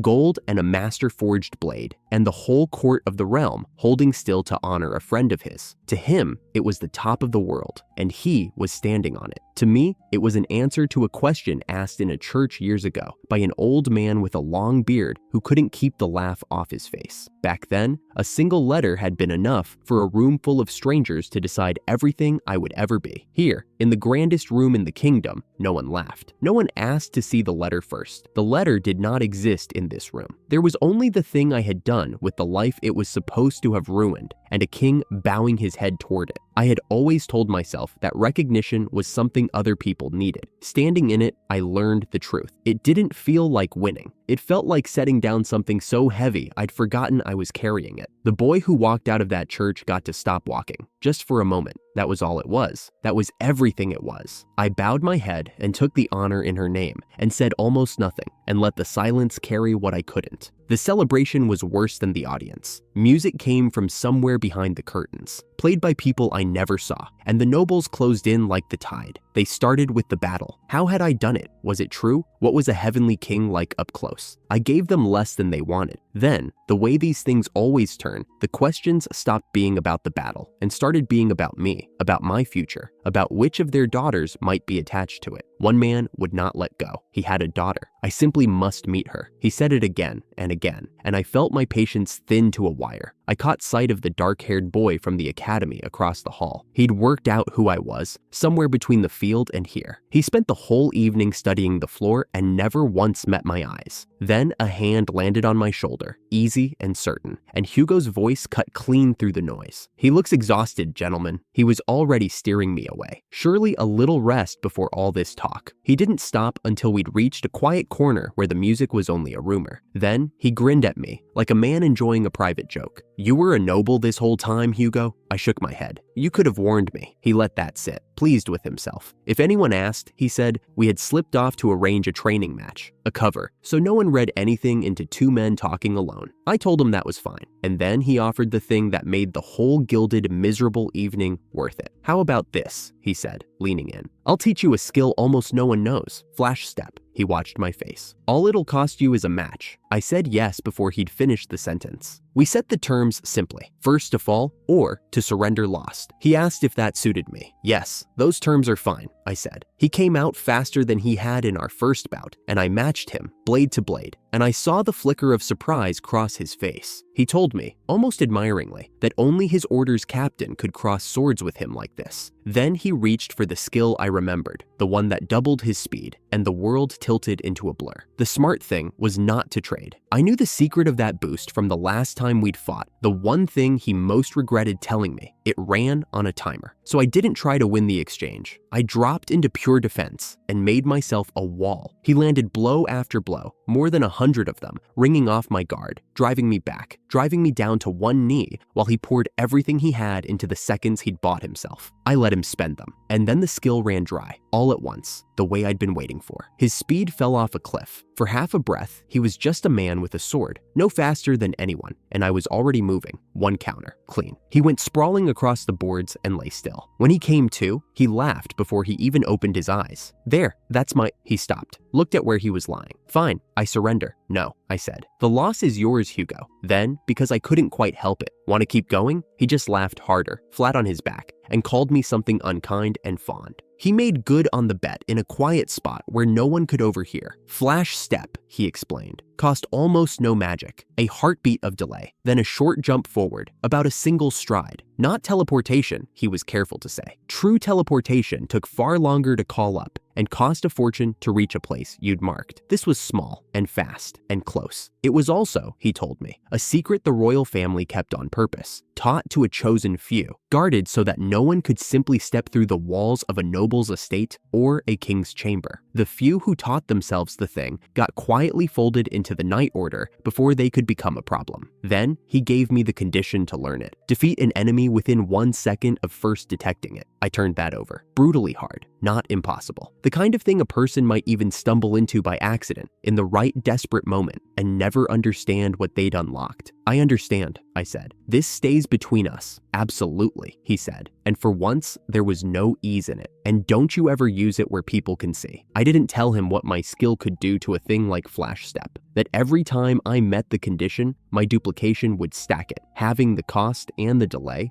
doubling the reach, again and again, until a one-stride hop became something no royal secret was ever meant to be. Some things you keep, even from the people you trust. He'd taught me that himself, on the training ground, regretting every word he'd ever explained. I came back to the party to find Paul squared off against a knot of nobles, his jaw set, his voice climbing. He was in love with Emily, he was telling them, and he wouldn't pretend otherwise. They had been pushing some arranged match at him, a daughter of the right blood, and they had made the mistake of dismissing Emily out loud, a commoner beneath their notice, beneath their name. I crossed the room fast, clamped a hand over his mouth, and hauled him bodily out onto the balcony before he could say the one more sentence that would have ended him. Hey, seriously, stop, right now. Out in the cool dark, I told him the truth flat. Insulting nobles in their own hall, in front of their peers, could get a commoner executed. It didn't matter that he was right. It mattered that he was breathing. He vented at the night air. They'd called Emily lowly, beneath them, as if a person's worth came stamped on them at birth, in a single letter, and never changed no matter what they did with their one life. I knew that song better than anyone alive. I let him finish it. You should be praising me, he muttered finally, deflating. I didn't even throw a punch. The party wound down after that, without anyone dying, which I counted as a clean success. Heading out into the night, I took stock of what the capital had given me: new weapons, 500 gold, and the secret of Flash Step, quietly multiplying in the dark where no one could see it grow. About half a year went by.